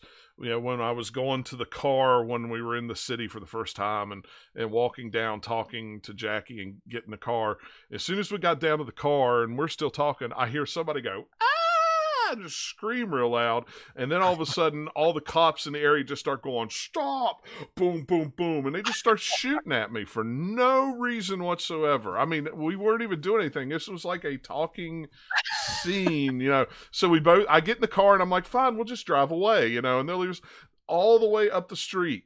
It was just every cop I saw, hey, get out of the car, boom, dead because they shot me. It's like, yeah, if you get the police mad, you have to hide until they get unmad. Otherwise, they'll teleport and chase you forever. Well, and it's like, what did I even do to get them mad? It was like I didn't do anything. Just luckily, I've only had that like once or twice, where it's just they got mad at something random. Like I get it if they're mad if I'm running over people on the sidewalk with my car. That makes sense. I was just walking to my car. I wasn't even doing it. Didn't have a gun out. They're like, nothing. We know what you're about to do. We're gonna get ahead of it. Let's see. What was one of the other things in it? An expired license plate. Yeah, they get very serious. There was one of the others. I think that after we'll get into more of the actual like details of all the stuff that's gone on this week. But I think that the picture is getting more and more clear that the only version of the game that was really like even mostly ready was the PC version. Yeah. And even then, there's still plenty of bugs, but at least on like and it might even depend on what kind of PC you have, because for a while there was a severe bug in there where AMD processors weren't being utilized properly, so the performance was a lot worse on there. Well, and they fixed that, but like there's so many just problems with this game that makes it more and more clear that despite being delayed several times, it needed to have been delayed like way longer to actually finish it. But management did not. They needed it out, and all the people on the development part of it. That's where I feel bad, because they've been crunching really hard to get this game out, and it's still not ready, and they know it. Yeah, and it's at one point last week I even heard that the best version to play was the Stadia version, because the version of the computer that it's running on was so high that you'd still have the bugs, a little bit of bugs here and there, but you wouldn't have the crashes. And we'll talk about it. I've got a pretty high-end system, and it runs pretty well on mine, and I think it's part like, okay, it's a really big game with lots of systems and stuff going on, but you can tell a few of those systems were just like, at some point they said, all right, we have to get this going, so stop wherever you're at and then just make it, put some bandages on it and go. Right. Because that game is such a weird dichotomy of like, this stuff is super polished and crazy and just as much as you were hoping for, and then this part over here is just like not done, or just like not to the same level. And it's like the highs are really high and the lows are a lot lower than some other games. It's and that was really like weird. when I booted it up on Series X, this has been the only game that I've had to really go through and adjust graphics settings to get it to look good. There wasn't a difference in graphics to me between on the Xbox version. There's actually a performance and a quality mode, and I haven't been able to see any difference in either one of those until I turned off HDR, turned off the grain. Is that what they call it? The video grain or the movie grain or whatever that is. No matter what version you're playing, turn off film grain. It makes it look very blurry, much blurrier. And there was another thing that I turned off, and once I turned it off, it was like the reflective, I'm gonna guess something. Maybe it was reflective. Oh, I don't know. I was gonna say the chromatic aberration. Yes, that's another one that makes it look a little bit blurry. That's like most games too, but in Cyberpunk, those two are very much more affecting the look than even some other games do. I turned those off and then turned HDR off, and then all of a sudden it was just like, wow, this is an entirely different game. I mean, it looks better, and even in performance mode, it looks better running at 60 frames a second. And, it's like Cyberpunk is a game that is a completely different game between console and like a high-end PC that runs all the ray tracing, because the lighting is completely different, and it's a good showcase of how important like a good lighting system can be in a game. And some of the Digital Foundry stuff, I remember, I forget which video, kind of looks into this and is comparing kind of like the both and showing off all the different features of like what each of these ray tracing settings does and all this stuff. It's really, really amazing. It is the best looking game that I've ever played in many aspects. And then it has these other weird little things. They're like, hey, why do the like food in this game look like trash? It's so low poly. It's like, hey, here's a thing of French fries. It's like Nintendo 64 French fries almost, and next to like this super high fidelity, high polygon like people, and even like the shop that you're in, and everything around it is good. It's just like the model for the food itself is like really low polygon for some reason. And like, wait, what? That's so weird. First version of Final Fantasy 15 where like they don't I feel like they put too many resources into their food. Their food looks fantastic in Final Fantasy 15. I don't know what it is. But like, you know, like you don't have to get to like Monster Hunter level food quality here where you're like doing these crazy meals that are like, you know, super, but you know, just like make it maybe have more than, you know, 10 polygons for your hamburger on the plate there that dude's eating. Like, Yeah. Solid object too. Like the plate is like melted into, you know, the food as well. very specifically the food. I haven't seen that anywhere else. I don't know if it's actually like they never finished the food models or if there's some weird glitch bug that has level of detail on the food never goes to the high res version or whatever it might be. But every piece of food that I've ever seen in a game in completely different parts of the map, there's like it never gets to look good. Like there's people in a diner eating their food and they look really good. They're the high res person. They've got their plate looks great. The booth they're sitting in looks great, but the burger you're eating is just like really low, like polygon that looks all jaggy and like it's wait, what? That's so weird. So something's going on there. Yeah. I don't know. I have lots of notes that I can get into.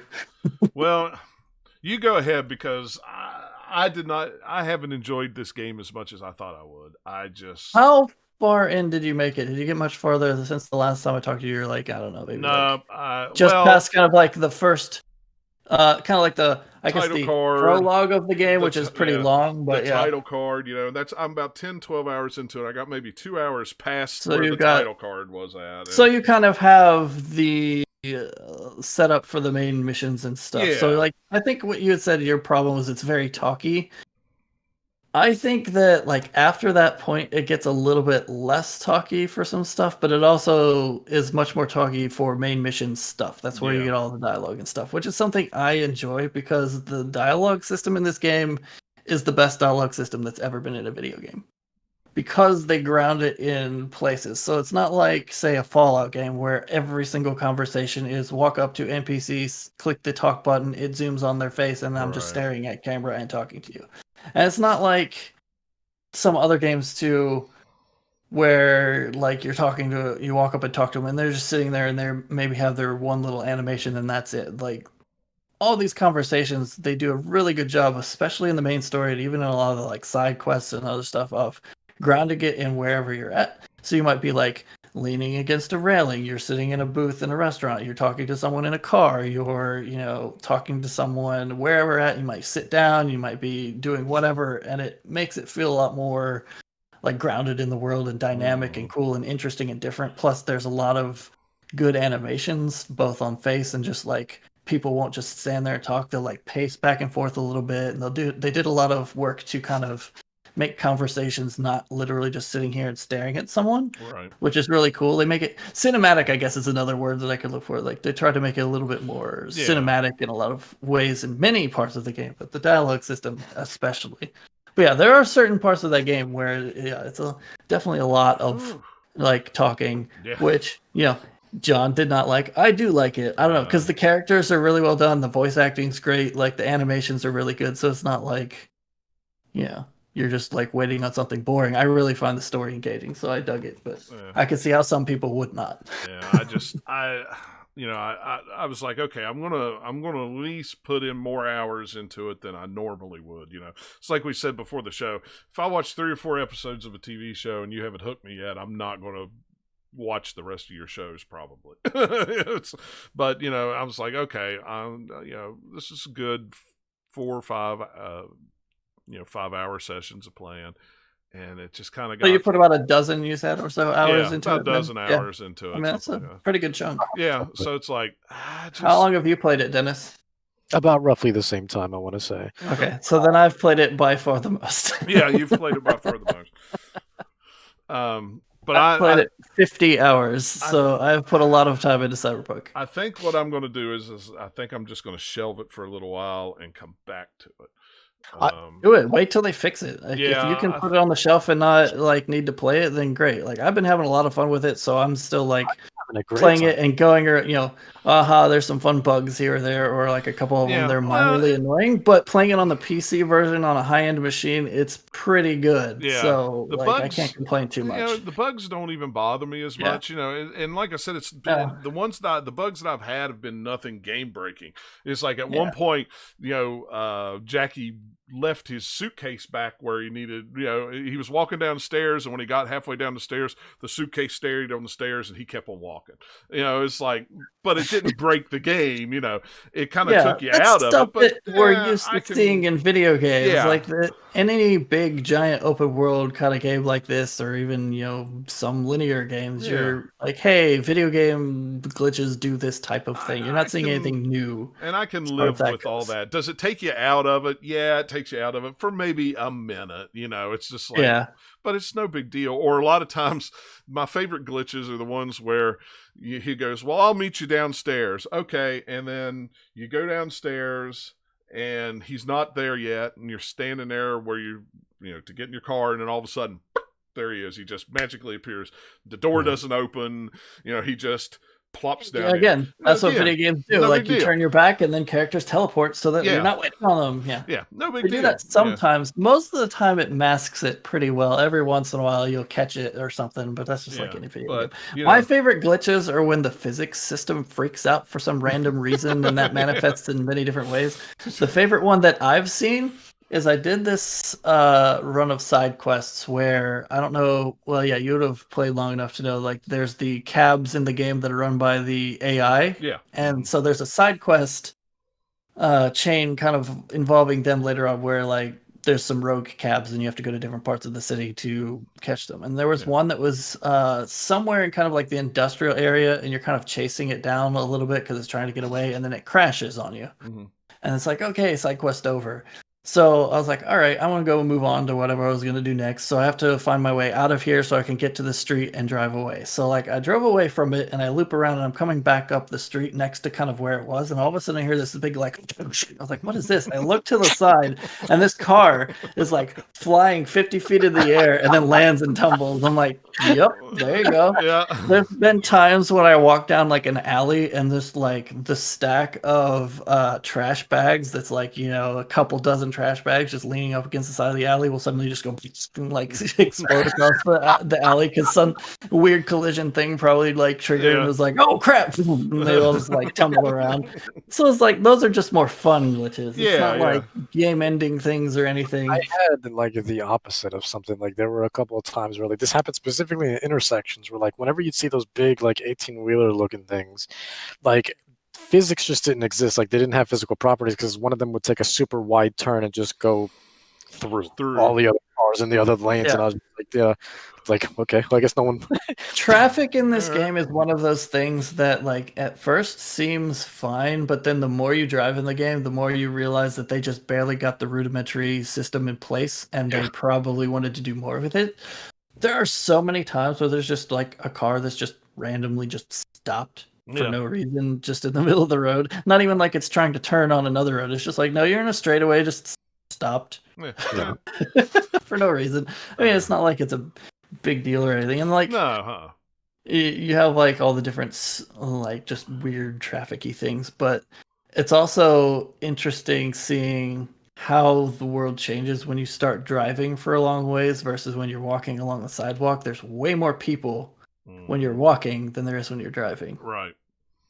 Yeah, I've which makes sense. Too. Yeah, because like especially if you're just trying to get from place to place, you're not caring who's walking down the sidewalk. It's more just like some of the weird game engine-y type things that you notice that you're like, okay, yeah, all right, this is where you're like seeing past the seams a little bit. It's not like it's necessarily a bug or a glitch. It's just how it works. Well, it's like that video that I put in our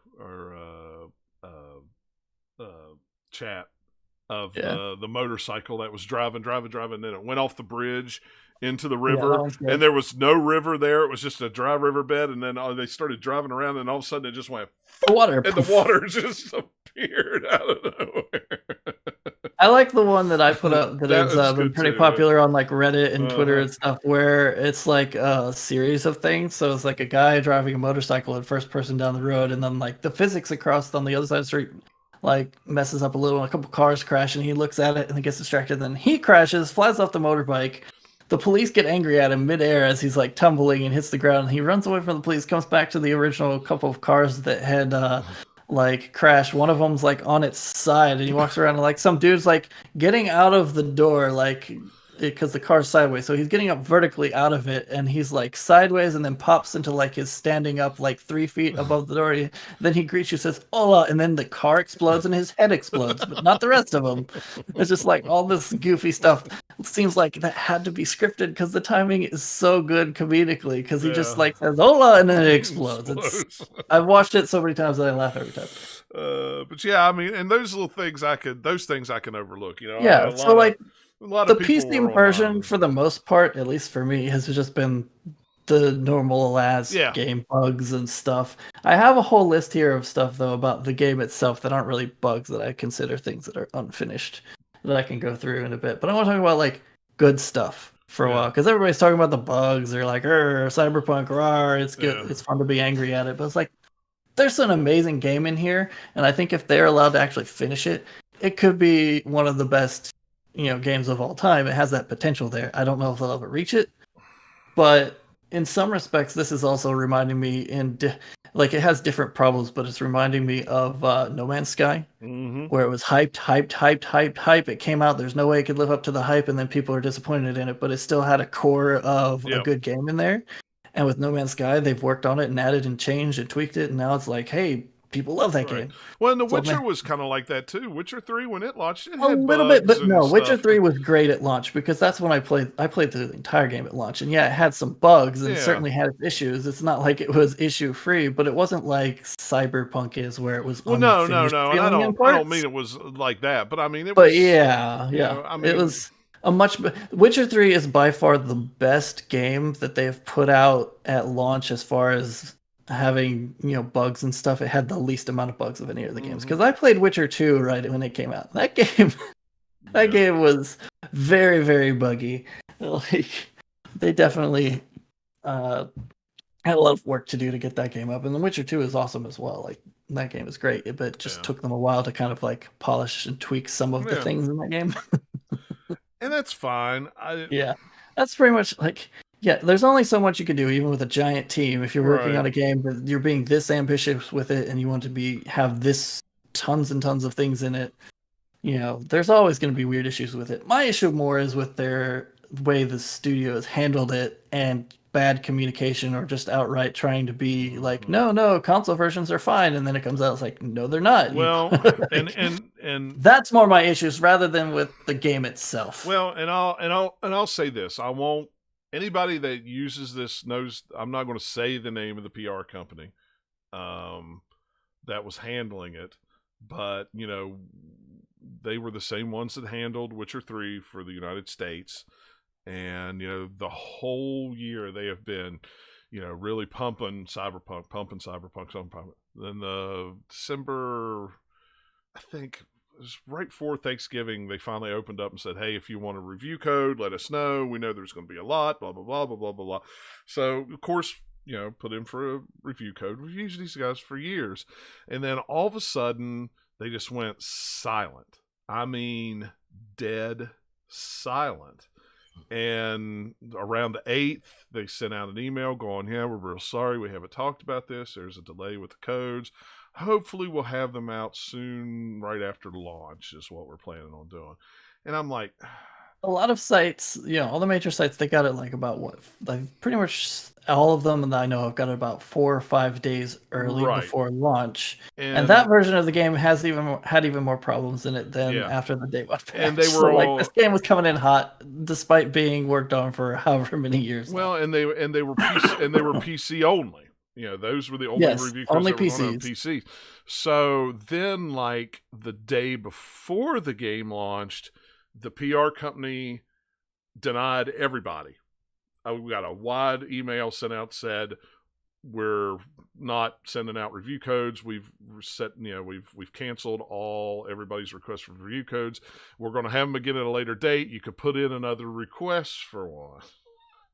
So I'm like, okay, so this is and ever since then, they have not, the PR company has not spoken anything about Cyberpunk. They have not said, this is that was the last thing they ever said anything about Cyberpunk. And I just kind of went, well, that was weird. That was really, really weird, and I couldn't understand why.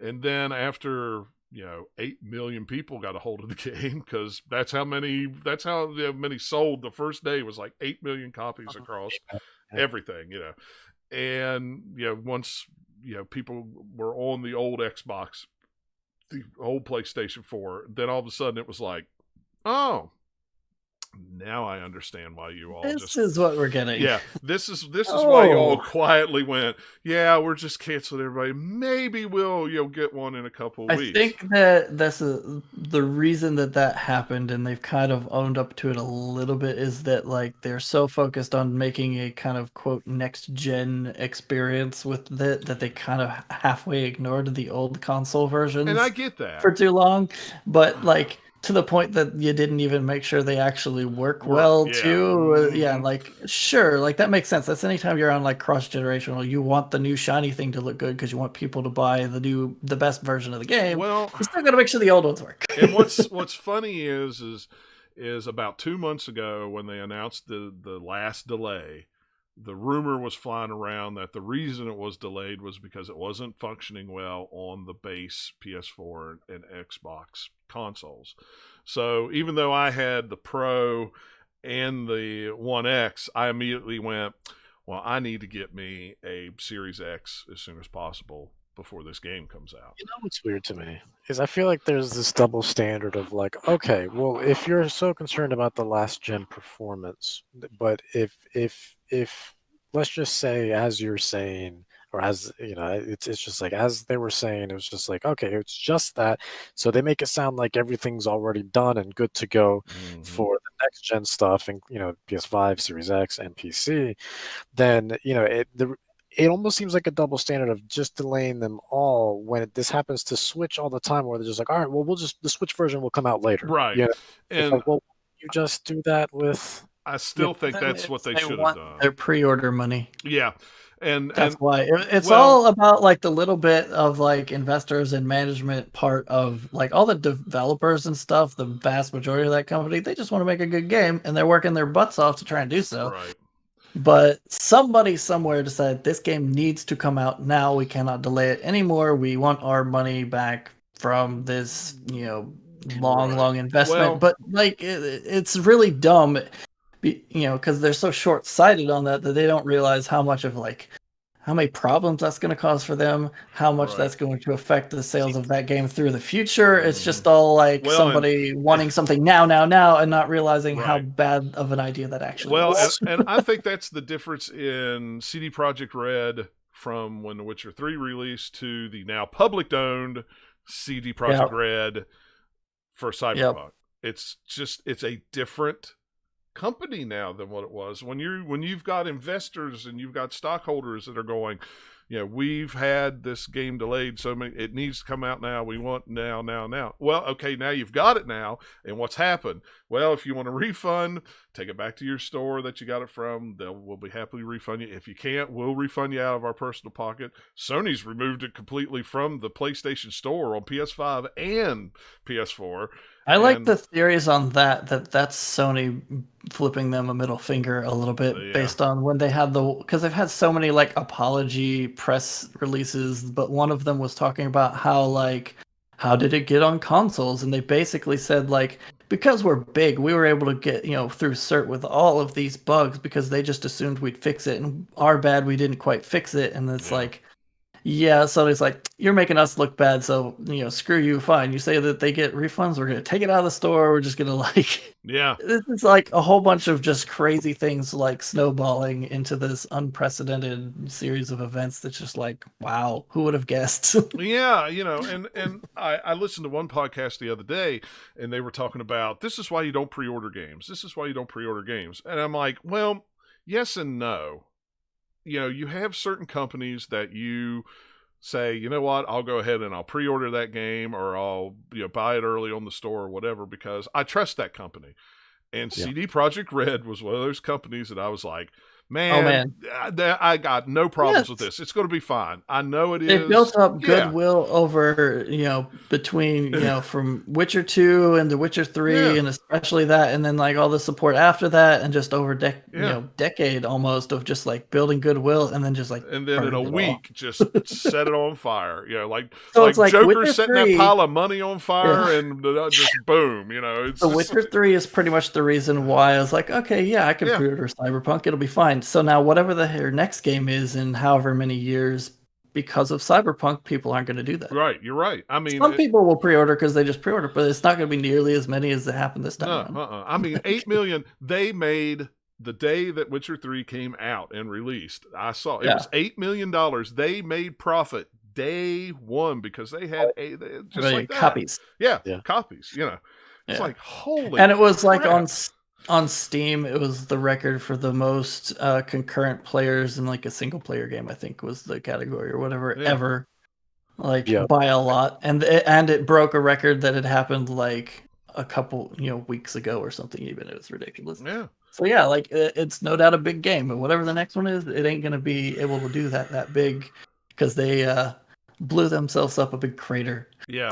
They don't have that goodwill mountain anymore. No, I mean, I was just, Unfortunately so, but yeah. And like I said, you're playing it. You guys are playing it on PC, so yeah, you saw the bugs. But you didn't see a whole lot of the this and that. I'm playing it on Series X. Again, I'm seeing the bugs, but I'm not seeing the outrage of the graphics and the performance issues. I've not installed it on my Series X or my Xbox One X. I've thought about installing it over there just to see if it runs. I've got a buddy that's playing it on the Pro, and he's like, "Oh, it's great. It's running this and that." And then in the back of my head, I'm going, it's also depending on, I guess, too, your context of like what you're used to playing on. Right. If you're used to playing on a Pro, it'll probably seem okay as far as performance goes. But like even like you play other games on just like a base one, and you put that in, like the performance on the base consoles are just like enough that I think you would notice it. I think also he's the type of guy who he bought the $250 collector's edition or whatever it was, and it wasn't going to be delivered on day one, so he went ahead and bought the digital version of the game so he could play it at midnight. So not only did he pay $250 for the collector's edition, but he also has the digital version, so he could play it before it got there. And I think it's more of a, oh no, it's fine because it's justifying that I spent $320 on a. That's a personal justification. I Yeah. promise you, people would be like, "What are you doing, dude?" Yeah. Like, even even CD Projekt Red was just like, "Is this guy serious?" I mean, that's okay. Yeah, money. But now it's like I told him the other day. I said, "Well, now you can just request to get your digital. You can just return your digital copy." And that was the other thing. Oh my gosh, did you read about the people who requested a refund for the digital copies on PlayStation, and then when they got their money back, they took the game away, and the people got mad. It's like, you ask for your money back. Did you not think that you thought you were going to keep that game for free? No, that's not how it works. This is not how capitalism works, people. This is not how it works. It's like exchange of goods. Refund those goods. You lose it all. That's it. It's not like Amazon. It goes, you know what? That $10 cable you got, don't worry about sending it back to us. We're just going to throw it in the trash anyway. Doesn't work that way with games, brother. They're going to take that license away. Yeah. It's gone. You're going to have to buy it again someday. It's I saw that and I was like, people are, well, yeah, they're pissed. What were they thinking?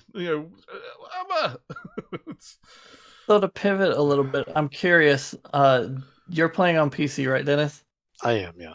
What, because of the millions of PC settings in this game, is one of the most deep settings menus in a game I've seen in a while. What kind of settings do you have, and or like performance are you getting? I'm just curious. Well, since I'm not home, I've been playing on my laptop, right? So Okay. on my laptop, I have a 1050 Ti, 16 gigabytes of RAM.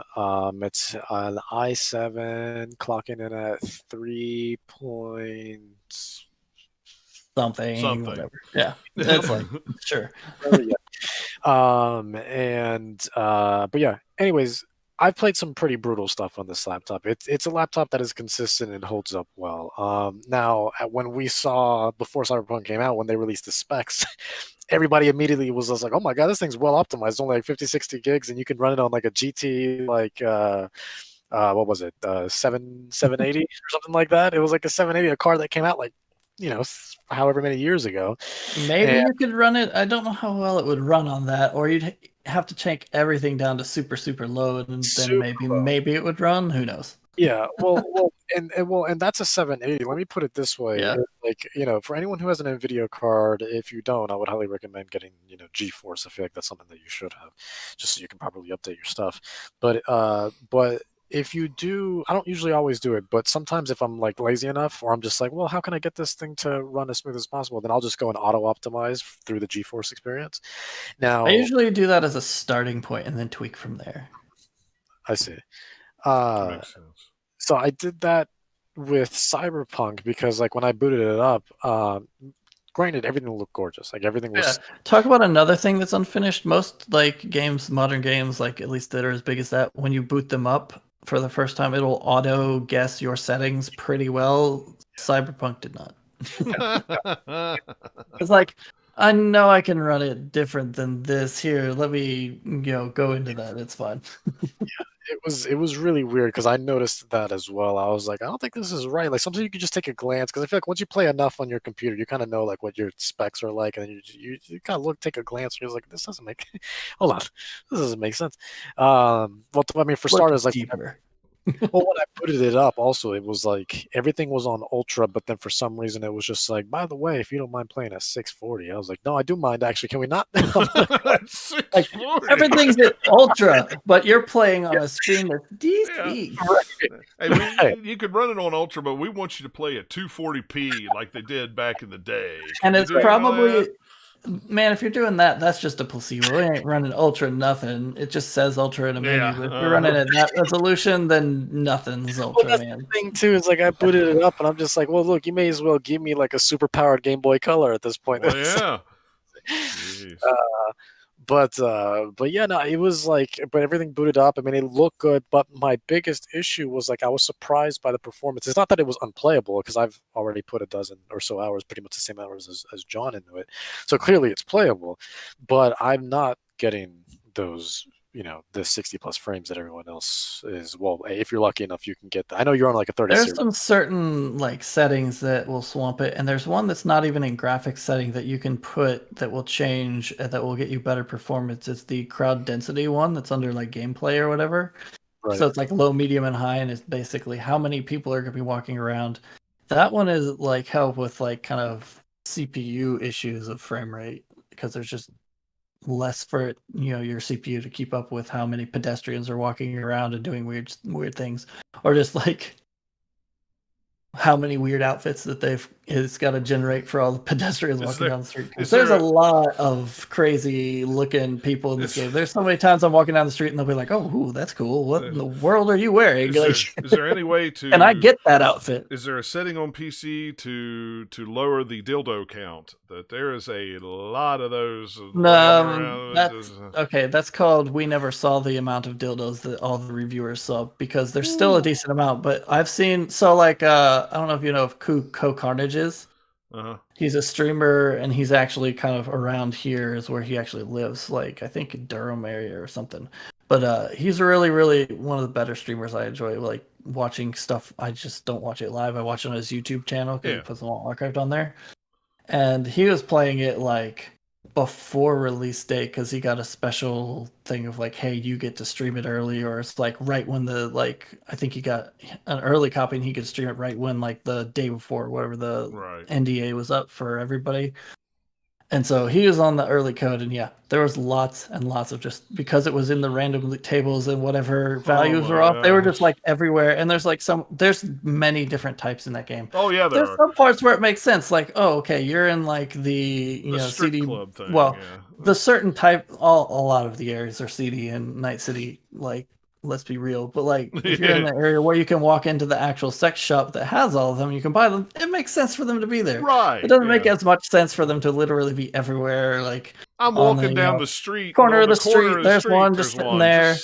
Or like, hey, I'm in a restaurant and someone's got one on a table or whatever. That's like, yeah, there was definitely a bug. Yeah, that was just like I haven't seen that many. That's more of just like the anecdotal evidence from the reviewers and seeing footage and stuff. But I haven't seen that many in my game. I've seen quite a few. Not that there's not a lot of that, because like every single ad is like some sort of innuendo. Every single one. Yeah, and there's a glitch that I don't know if, and that's just it. There's some things in this game that I don't know if it's a glitch or if it's the way it's supposed to be because it's so glitchy. Like, I mean, it doesn't help. Like whenever you skip time in the game, it's pretty much just like it fuzzes out a little bit. Has like all the weird like and then fuzzes back in. And they make it look like a visual glitch, right? Well, it's like part of the style of the game. And then there are some things literally where you are seeing, as your character, your systems are glitching, so you're seeing weird stuff. Well, and like I went to look into a mirror the other on one of the times, and I had no clothes on.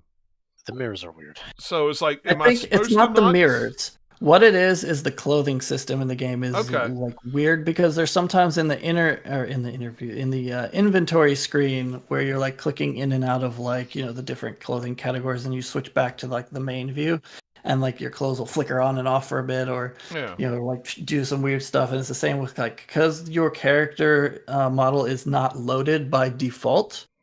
Because of just the way the engine works. It's a first-person thing that has a 3D model, but it doesn't have a head, and it's doing weird stuff to stretch the limbs so that in first person it looks good, in third person it looks weird. Right. So that's why you don't reflect just default in anything. You walk up to a window, you can't see yourself, which is kind of sad, because that's part of what was cool in Control, is seeing yourself in there. But that being a third-person game, they didn't have to worry about it, because it's already kind of works that way.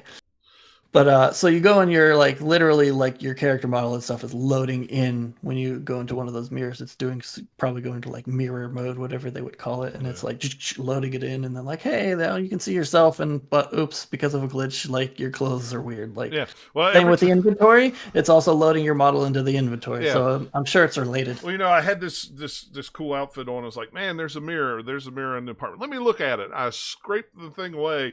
And I have no clothes on, and I'm smooth kin. And I'm like, well, that's weird. So I stood there. That was like a glitch that sounds like you have like the underwear model on, but that texture didn't load. It was like, so I'm like, okay, well maybe it, like you said, it's just it's taking a little bit low. So let me wait a minute. Yeah. Nope, it's still. So I was like, okay, well let me go away from the mirror and come back again. Nope, I'm still. Okay, that's weird. I don't understand. If you look at their hot fixes and stuff, there's definitely been some stuff about just like mirrors and or inventory clothing related things that they have patched out. They just have, I think they're 1.05 now is the last one. The newest patch just came out. I haven't even tried to boot it up since it came out. Of course, I haven't played. So I'm running it on a very high-end machine. I've got my new 3080 card in there, and it's like a 8700K processor, which isn't super brand new, but it's it's not bad. All right. For at least for this game, it's a pretty heavy game if you turn ray tracing on. If you don't turn ray tracing on, it's still like semi-heavy, but not too much worse than any other kind of recent game. Like for like. Death Stranding earlier this summer is also kind of semi-heavy as far as just like performance goes and your requirements, and there's others. I'm just not thinking of them off the top of my head. But so like I can get with no ray tracing pretty high frame rates, but with everything turned up minus a couple of settings turned down like a notch, with all the ray tracing turned on, I've been getting anywhere between 60 and 80 frames a second. which runs, is pretty good. Yeah, in performance can't mode complain. on Series X, it runs at a pretty steady 60 frames a second. But man, this is the way everybody needed to play this game. Yeah. Because the game I'm playing is not the one that most people are getting Right. to play. Because the lighting with the ray tracing turned on, especially like the reflections and stuff are cool too. And there's sometimes it's a combination. But if you watch like the Digital Foundry one about the ray tracing specifically, and then watch the section about the lighting, you'll see. So like games fake lighting all the time with stuff where you have your model where like, hey, it looks like a long fluorescent light, but the actual game engine light is a separate thing. That it's like we just put a point light in here, so it just doesn't look quite right because they're baking lighting and doing all sorts of stuff. Whereas with the ray tracing, it's like that whole surface itself is treated as a light, so it looks more natural, and you get more natural, just like different, the way the textures and lighting and all that stuff in this game with the ray tracing on works. It's just a lot more natural looking than if you have it turned off, and it looks great. And like the one from the Digital Foundry that they picked to show it off the most is in the car with Dex early on when you first meet the character Dex, who has kind of like the golden arm and like the cool shades and stuff. And you're talking on the back of a car with all that stuff not turned on. When the car's driving, you're getting all sorts of like different weird artifacts from just the light changing some. And it's just not as deep of a shadow in there. It looks like it's kind of almost like there's a light source inside the car that's kind of glowing a little bit. And it just feels a lot more flat. And like a typical, what we're used to seeing for video games. With all of the like ray tracing stuff turned on, it's like you get this nice deep shadows. Like you get all sorts of just like really nice, like seeing them side by side is just like, wow, like it's completely different. And like the metal on his arm looks a lot better and less like plasticky. I've seen that running on a PlayStation 4, and it's just blown out, faded bright. It's just weird. And on the Series X, it wasn't. Of course, the lighting wasn't that good because they don't have the ray tracing and stuff in it yet. But I mean, it wasn't blown out white, but at the same time, it wasn't. I mean, it was decent. But after seeing it with all the ray tracing stuff, I was like, oh, okay, yeah, that's.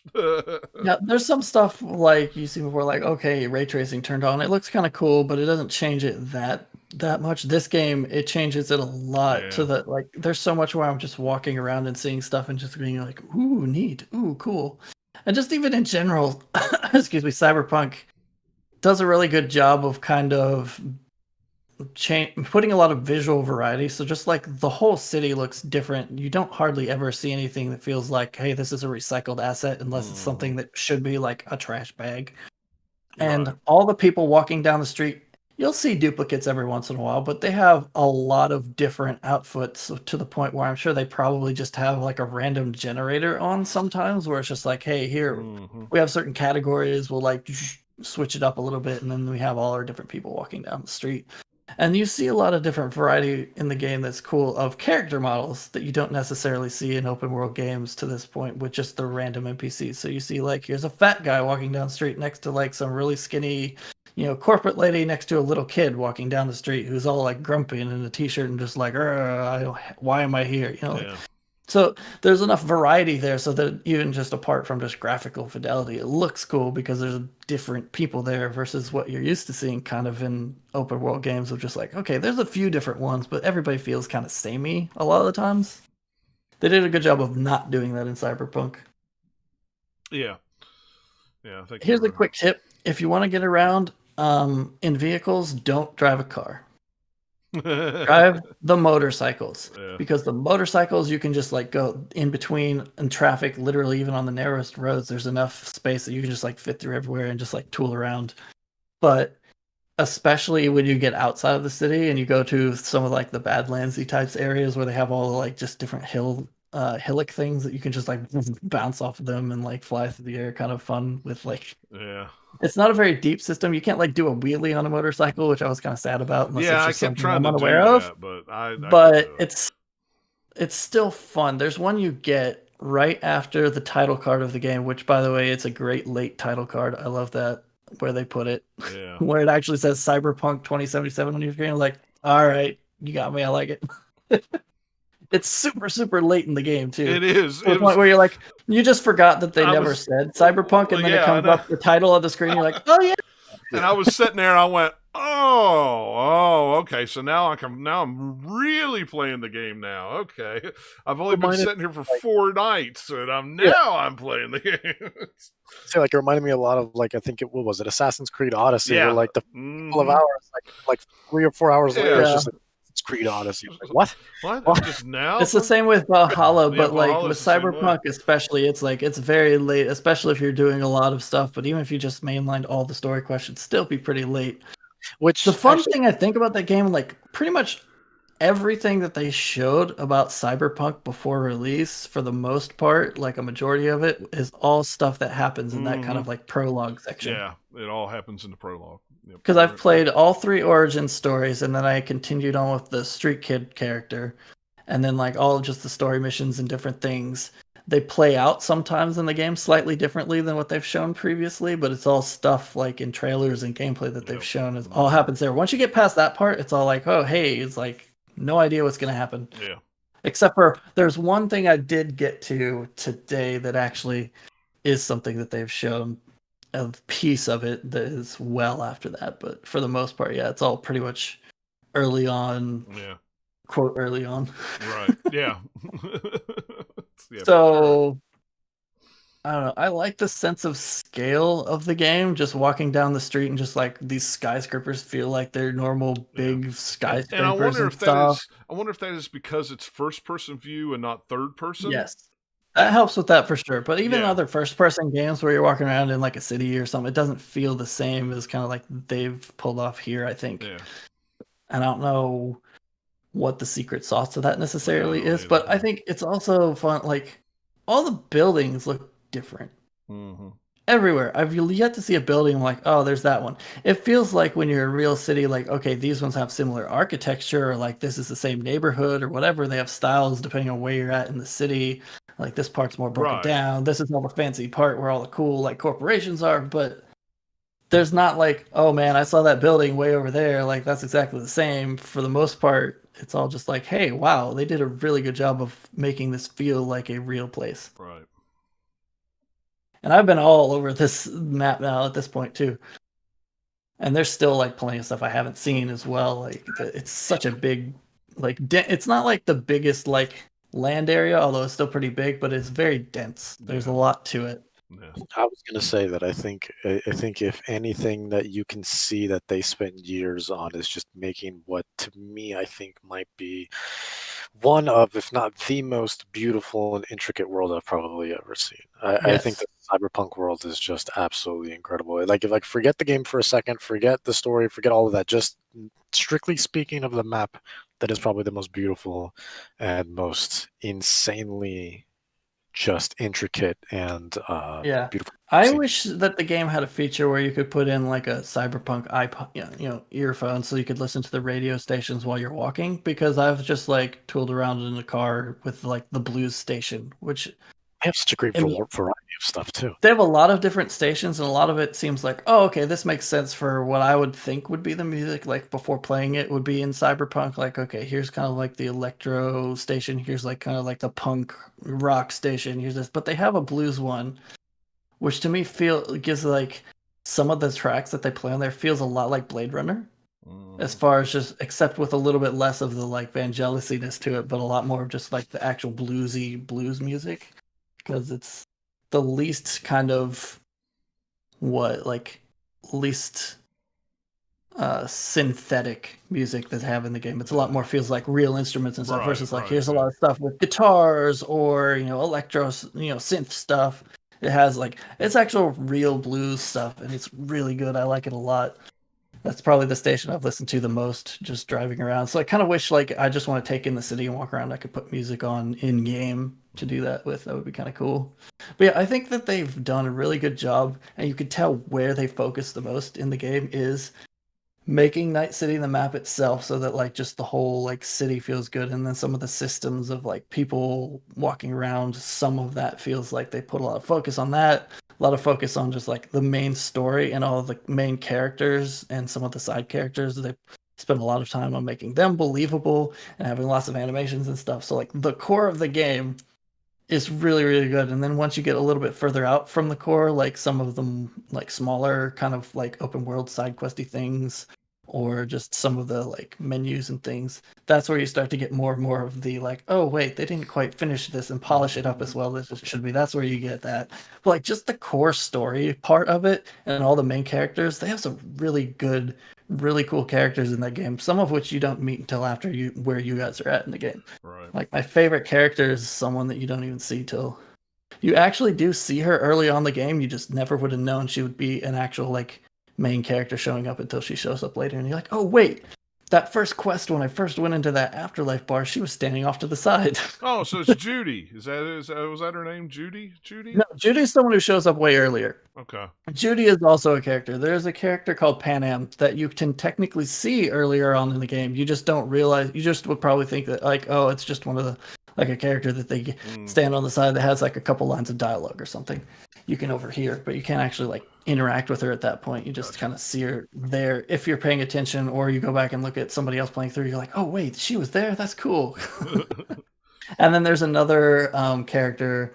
I forget their first name, but their last name's like River or something. That they're pretty cool, and like some other ones that are like just some side characters. The Afterlife bar, the bartender, you get a side quest line with them later. Like so, like all the like side quests that tie into like some of the characters are all really really good. And then there's some other just kind of like, well, I guess technically the AI cab guy is a character, sort of, just an AI character. So like there's a lot of really cool side quests in there. It's just the way they organize the game is a little bit frustrating sometimes, of just like you have to dig through a lot of icon spam or dig through a lot of just like poorly sorted in, journal system or inventory to get to some of the stuff. Well, so like that's where like the unfinishedness comes to me. It's just like a lot of the like just UI interface stuff or just some of the like underlying systems, they didn't quite get there if they weren't part of the main core of the game yet.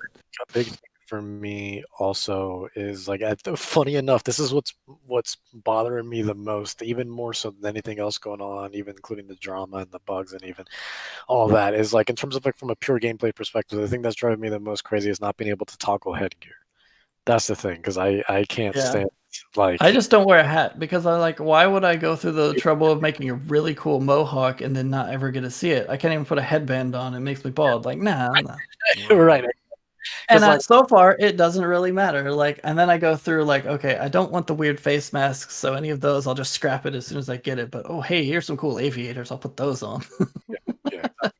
It's the same thing with me, really. I haven't put on that. I have armor anything I can equip something. I've equipped something except for the hat. That's it. Oh, man. So I was mentioning Code Carnage earlier. I've watched some of his playthrough up through for a while, and like he's a very much a stats first person. So like any loot that he gets, if it's better stats, he's equipped it for his clothing, and you get some crazy weird looks if you're not like trying to match things to make them look good. Just be like, okay, I've got like some weird construction vest and like some weird balloon pants and then like some puffy boots and some crazy, like I don't know, like weird helmet on, and like you get some weird combos. Some of them are really fun combos, but you're not the most stylish person walking down the street. And that's even in Cyberpunk, where there's some real weirdos walking down the street.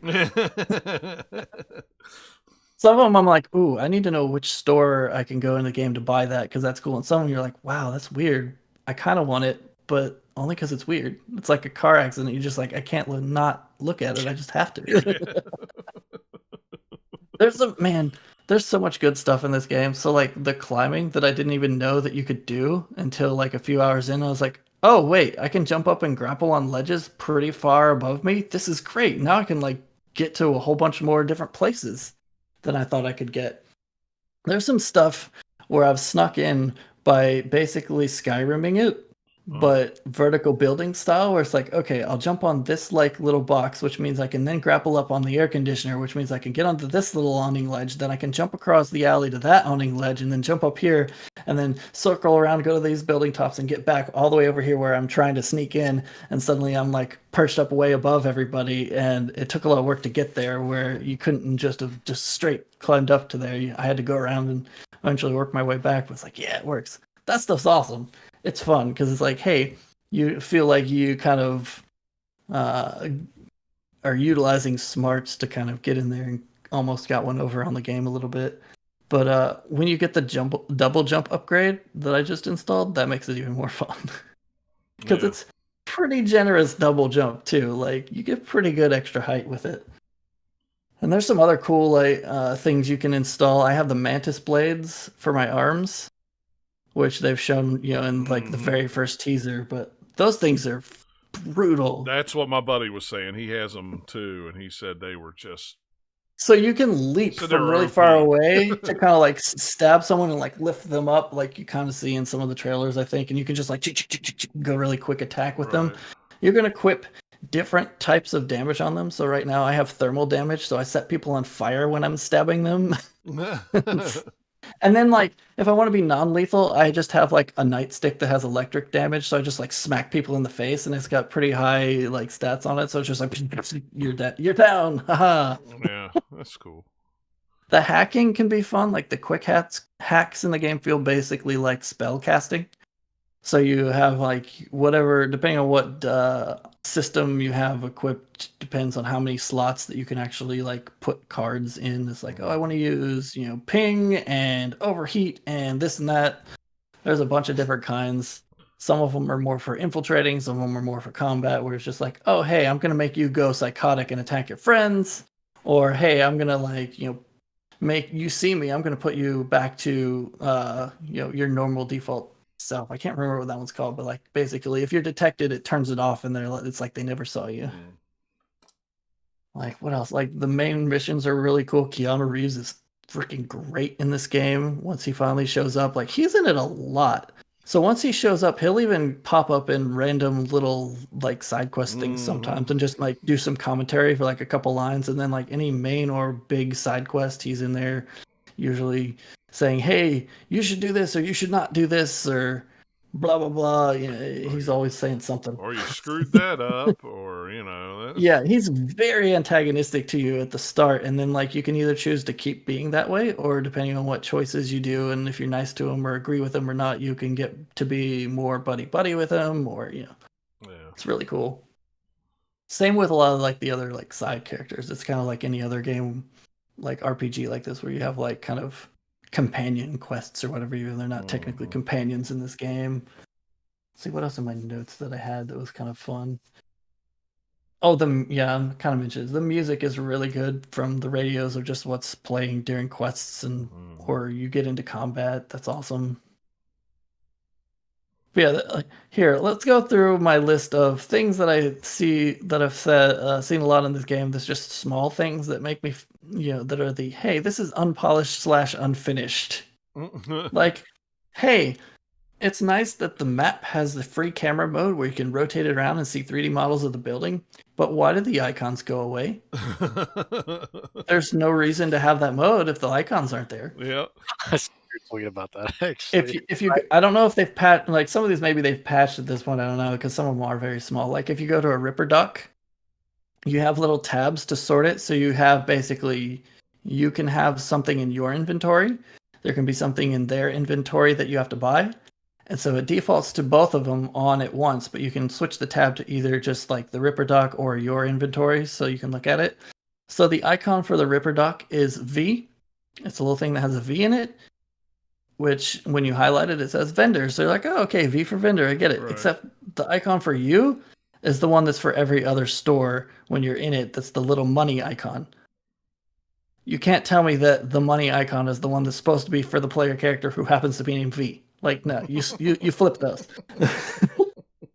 When you're driving, unlike other games like, say, GTA or some other ones where you're on foot and then you get into a vehicle, the minimap doesn't zoom out. So it's very close, so it's a little hard to navigate if you're going at speed. Right. Yep. There is a racing side quest that involves doing different races, and during those quests you have like basically the Forza line on the street for you to tell you where to go. Right. Why can't you use that in just normal navigation? You set a waypoint and then you could see it in game rather than then you don't even have to have the minimap, because I turned the minimap off because it took up a lot of screen space and I didn't care for it. But sometimes if I'm going to do a lot of driving, I'll turn it back on. Yeah, exactly. when you start the game and you get to kind of the open world section, it's like, hey, here's the map. It has all of the icons on it already. Except anytime you like drive into a new section of the city, you have the fixer there gives you a call that says, hey, come visit me for jobs. Hey, I'll have jobs for you.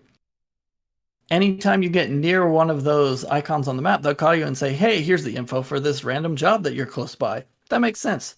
Why don't you just have the stuff show up then when you talk to them, or have it where like you can literally physically in the world go see them, but there's no reason to as it is now. Maybe instead, if you had to go visit them and then it would populate your map with some of these little side jobs, that would make sense. But it doesn't do that. It's just like, here, we're going to overload you with icons from the start. Yeah.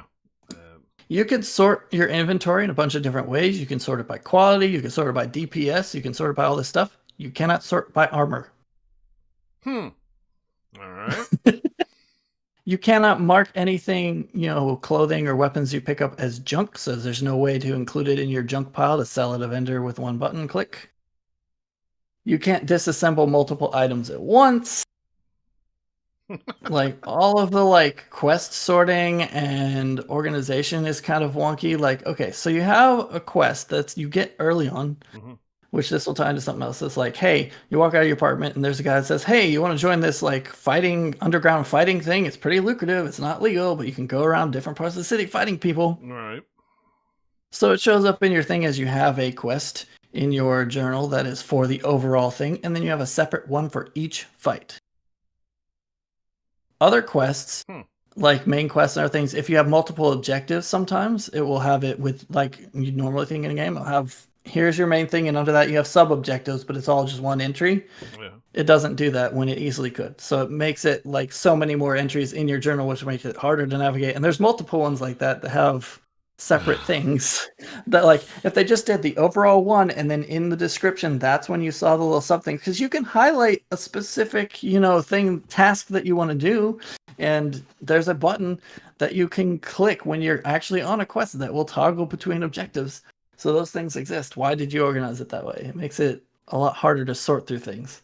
Yeah, exactly. That same boxing quest, they give that to you way too early, / they just made all the later fights way, way, way, way unbalanced as far as when you actually do them. Yeah. I did the first fight.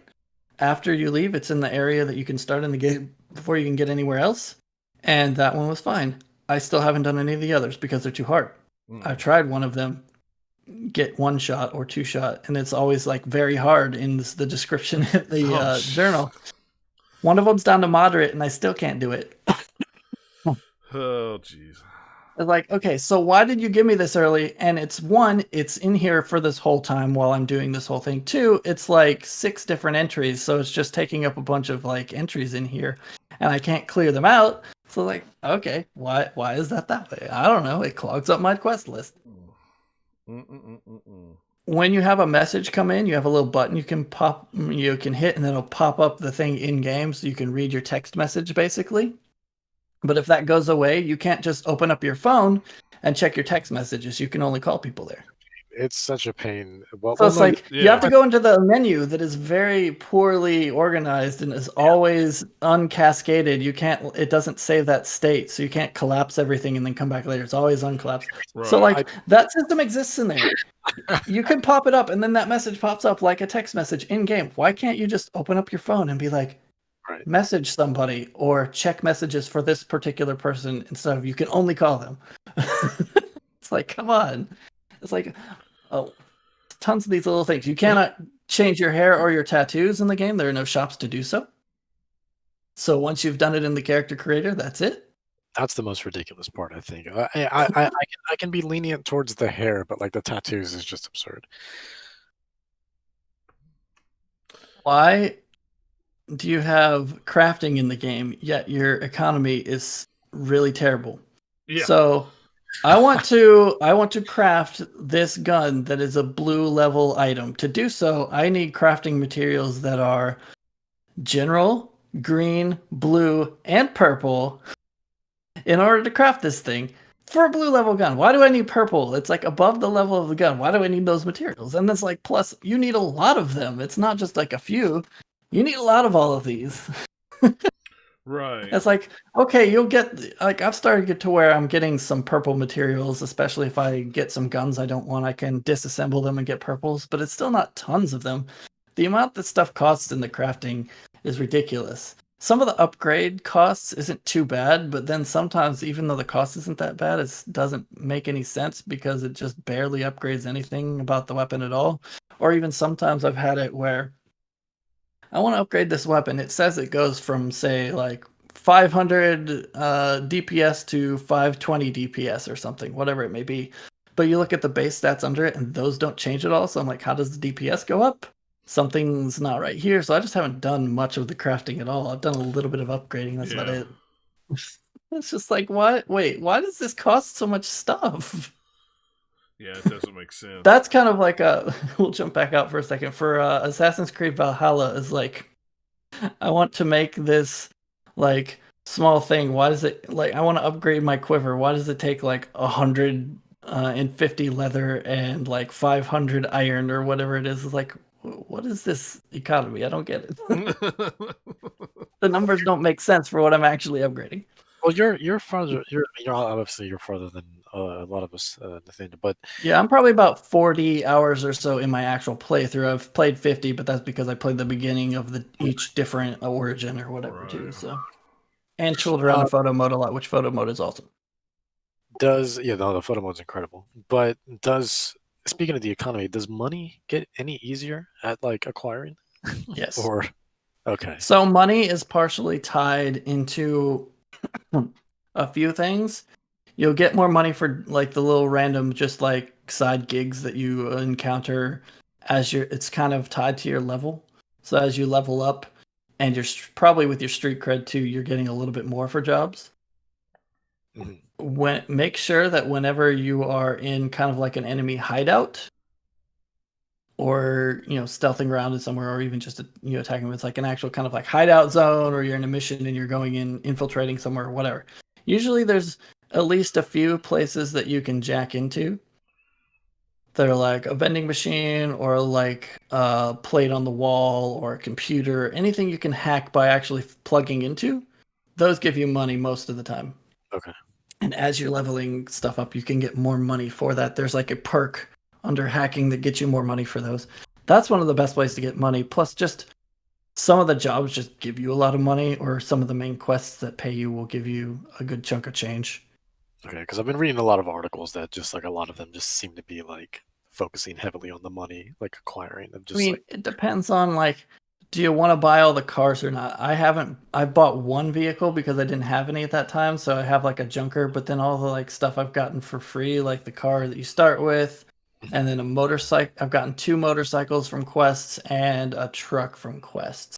I just and stole a car. There's a few.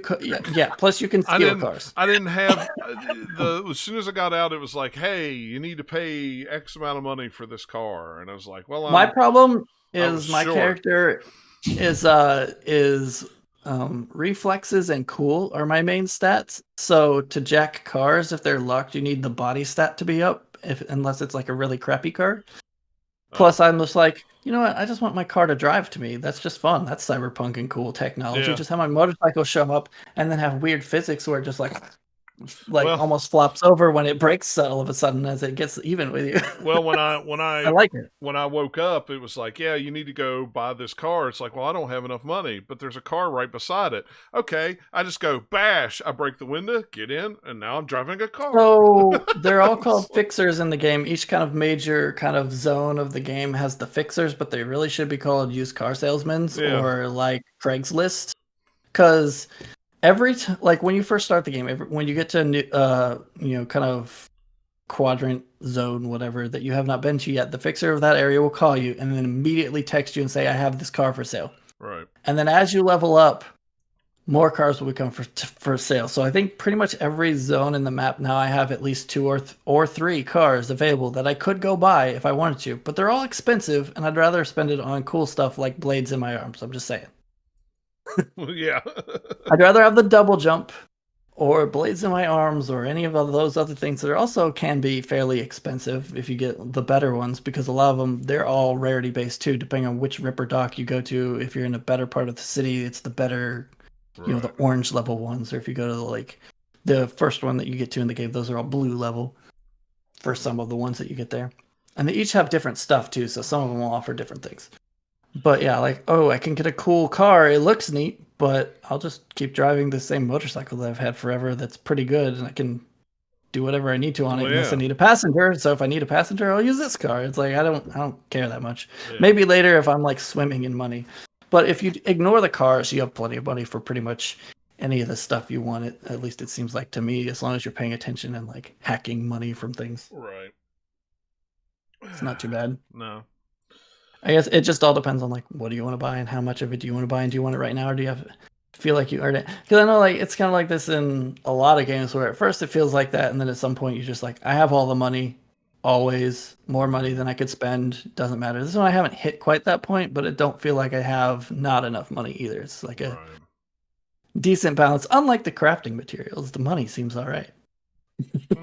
apart from you do not have enough money to buy the cars. Like when they tell you about the cars and then like here's another one and hey, you could go buy this one. Oh, hey, here I have a car for sale. It's like I don't have enough money to buy the like lowest junker right now. So why am I going to buy this limo you have or whatever? It looks cool. I want it.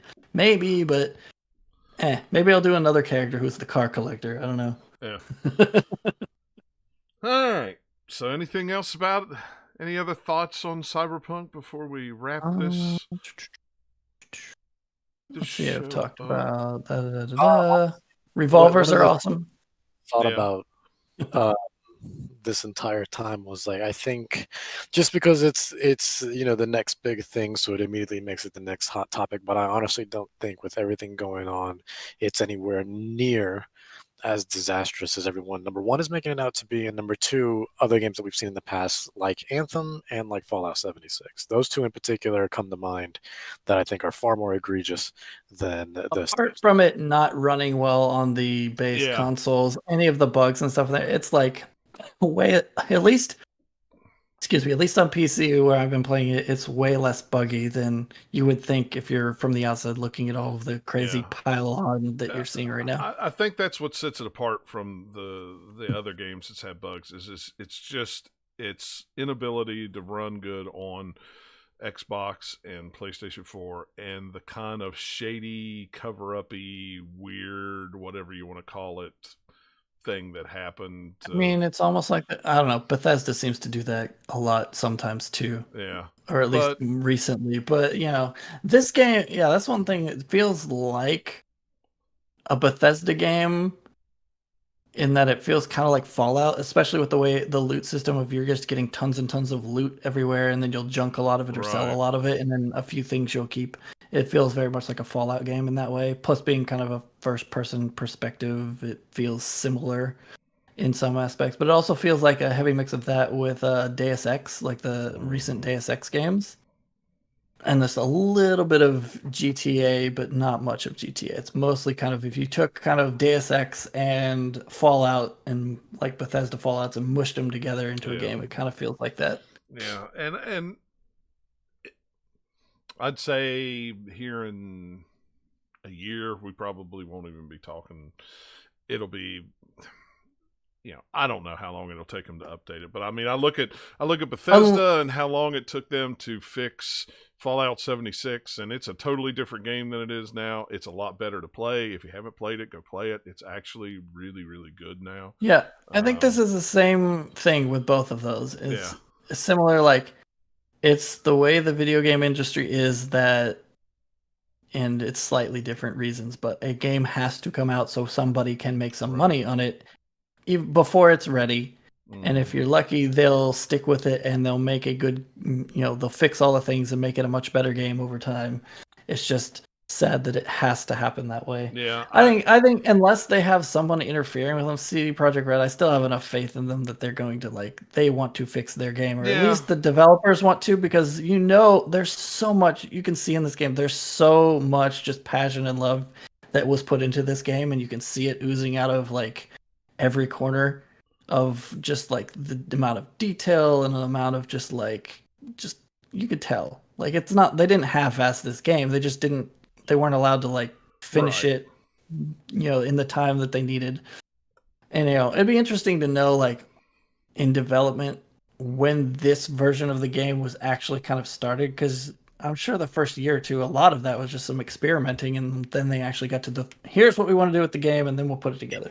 Yeah. And once they got to that phase, and then someone said, "Here, we have to put it out now," there's a bunch of people at the studio who are like, "We'll do our best, but it's not going to be where we would want it to be, ideally." Right. Yeah. Yeah. I mean, a game. Go ahead, Dennis. Well, I'm just going to say that it seems like every time a game of this magnitude kind of comes out, and it has a rocky start, that's kind of what happened. Because it seems like it's the same thing happened with Andromeda, same thing happened with Anthem. To bring that one back is like the first year or two, ideas being thrown around of just like, what are we doing, and then like the last little bit was just like it was just a rush job to meet it by the end of the fiscal. But which brought me to the question I meant to ask earlier, where when does CDPR's fiscal year end? Because why not just save it to like just delay it till just before that fiscal year? Because obviously money's always involved for something like this, so it's because of some investor nonsense. So why not, if they had to delay it, what's another more 17 more times after waiting eight or so years? Well, I think it's part a PR issue too, of just like, okay, we've already publicly delayed it, and we kept putting dates on it instead of saying indefinitely delayed for a while. And they're not the we'll get it, we'll put it out when it's ready type of company anymore. However, unlike Anthem, I think they will actually like polish this game, whereas Anthem's still kind of in weird limbo land. They've done some stuff to it, but it's not like everyone's like, go play Anthem now. It's like totally different. It's the best. Like no one's really saying that. Yeah, I still think, in as much if it had been CD Projekt Red from a few years ago before they went public, I think it would have been hey guys, we're not going to bring out a version of this on PlayStation 4 and Xbox One. We're real sorry about that. It's only going to be on PC and next gen. You'll have to wait a year for the next gen version. But if they had been able to do that, and it was coming out a year from now, 2021 in December or something, and there was a lot bigger base of the new consoles, they wouldn't have had to put it out on the ones. Like, they'd be cutting off some of the player base that they could have had, because I'm sure it still won't be as big as the current consoles are. But like whatever. It comes out in a year from now, it's going to be a very different game than it is right now. Oh yeah, absolutely. Yeah. So, and that's why I say I think I'm just gonna put it on the shelf for a little while, not because of the bugs or anything like that, but because I think it's going to be such a different game in 6 months to a year. And if I go ahead and play it now to the point of finishing it, I probably won't go back and play it again. Well, for you're also like, if you wait, you'll have an actual dedicated, Xbox Series X version of it versus playing the old version on your new machine. So that's like definitely an upgrade that would be worth waiting for. Whereas like with me, like I'm still having a lot of fun with the game as is, despite all the like, stuff around the edges where it's a bit rough. Yeah. I will play this game again because I've played, I don't know how much I've put into Witcher 3, so I know I'll play Cyberpunk again. And I just don't have. So yeah, like whatever. There's too much stuff coming out, and I have so little time that I would not go back and play a big game again. There's still tons of games on my plate. It's just like Cyberpunk is like, I'm loving this game. I love the stuff that's in it, so I'm fine with playing it. And then when they fix it, I'll go back and be like, oh wow, this is a lot different than it was the first time I played, and I know it'll be fun that way too. Yep. So all you guys, I really hope they get it fixed and it doesn't take them too long, because I don't know, those guys deserve a bit of a break. Yeah, I think after so long. I think after the holidays we'll start seeing more patches come out, regularly. Well, they've already said that they want to do bigger patches, like do a big one in January and February to kind of fix stuff. Who knows what that'll include? If that'll just be base game stuff, or that's just going to be mostly them trying to get it to run on old consoles. Who knows? Who knows? Yeah. So I don't know. We will see. So. All right. I would say like this is the range of like quality in the game of like stuff that's amazing and stuff that's less amazing. It would be my game of the year if it was like finished. Yeah. If it's got enough stuff to not quite make it there, but it's still like I'm having a ton of fun with what there actually is, and a lot of like the core of the game is really great. Yeah. Yeah, it's hard for me to say game of the year. It's like, but I don't know. There's definitely some stuff that would be like a game of the year category for like the Game Awards or for best like cityscape or stuff Right. like that, best level design, things like that. But yeah, for like overall game, it's a little bit like okay, you need to finish it a bit more, and then we can reevaluate. Yeah, exactly. So, and speaking of Game of the Year, this will be our last episode of 2020. So we will come back in 2021, sometime in January, probably in 2 weeks. I think we do end up doing that almost every time. I think We're like, so we should too. do this before the end of the year, and then it never happens. Yeah, it never happens that way. It gets around the holidays, and then it just gets real crowded, Yeah. and we get busy. So Plus, that gives us some time over the holidays to play some games and then figure out what our right, lists are.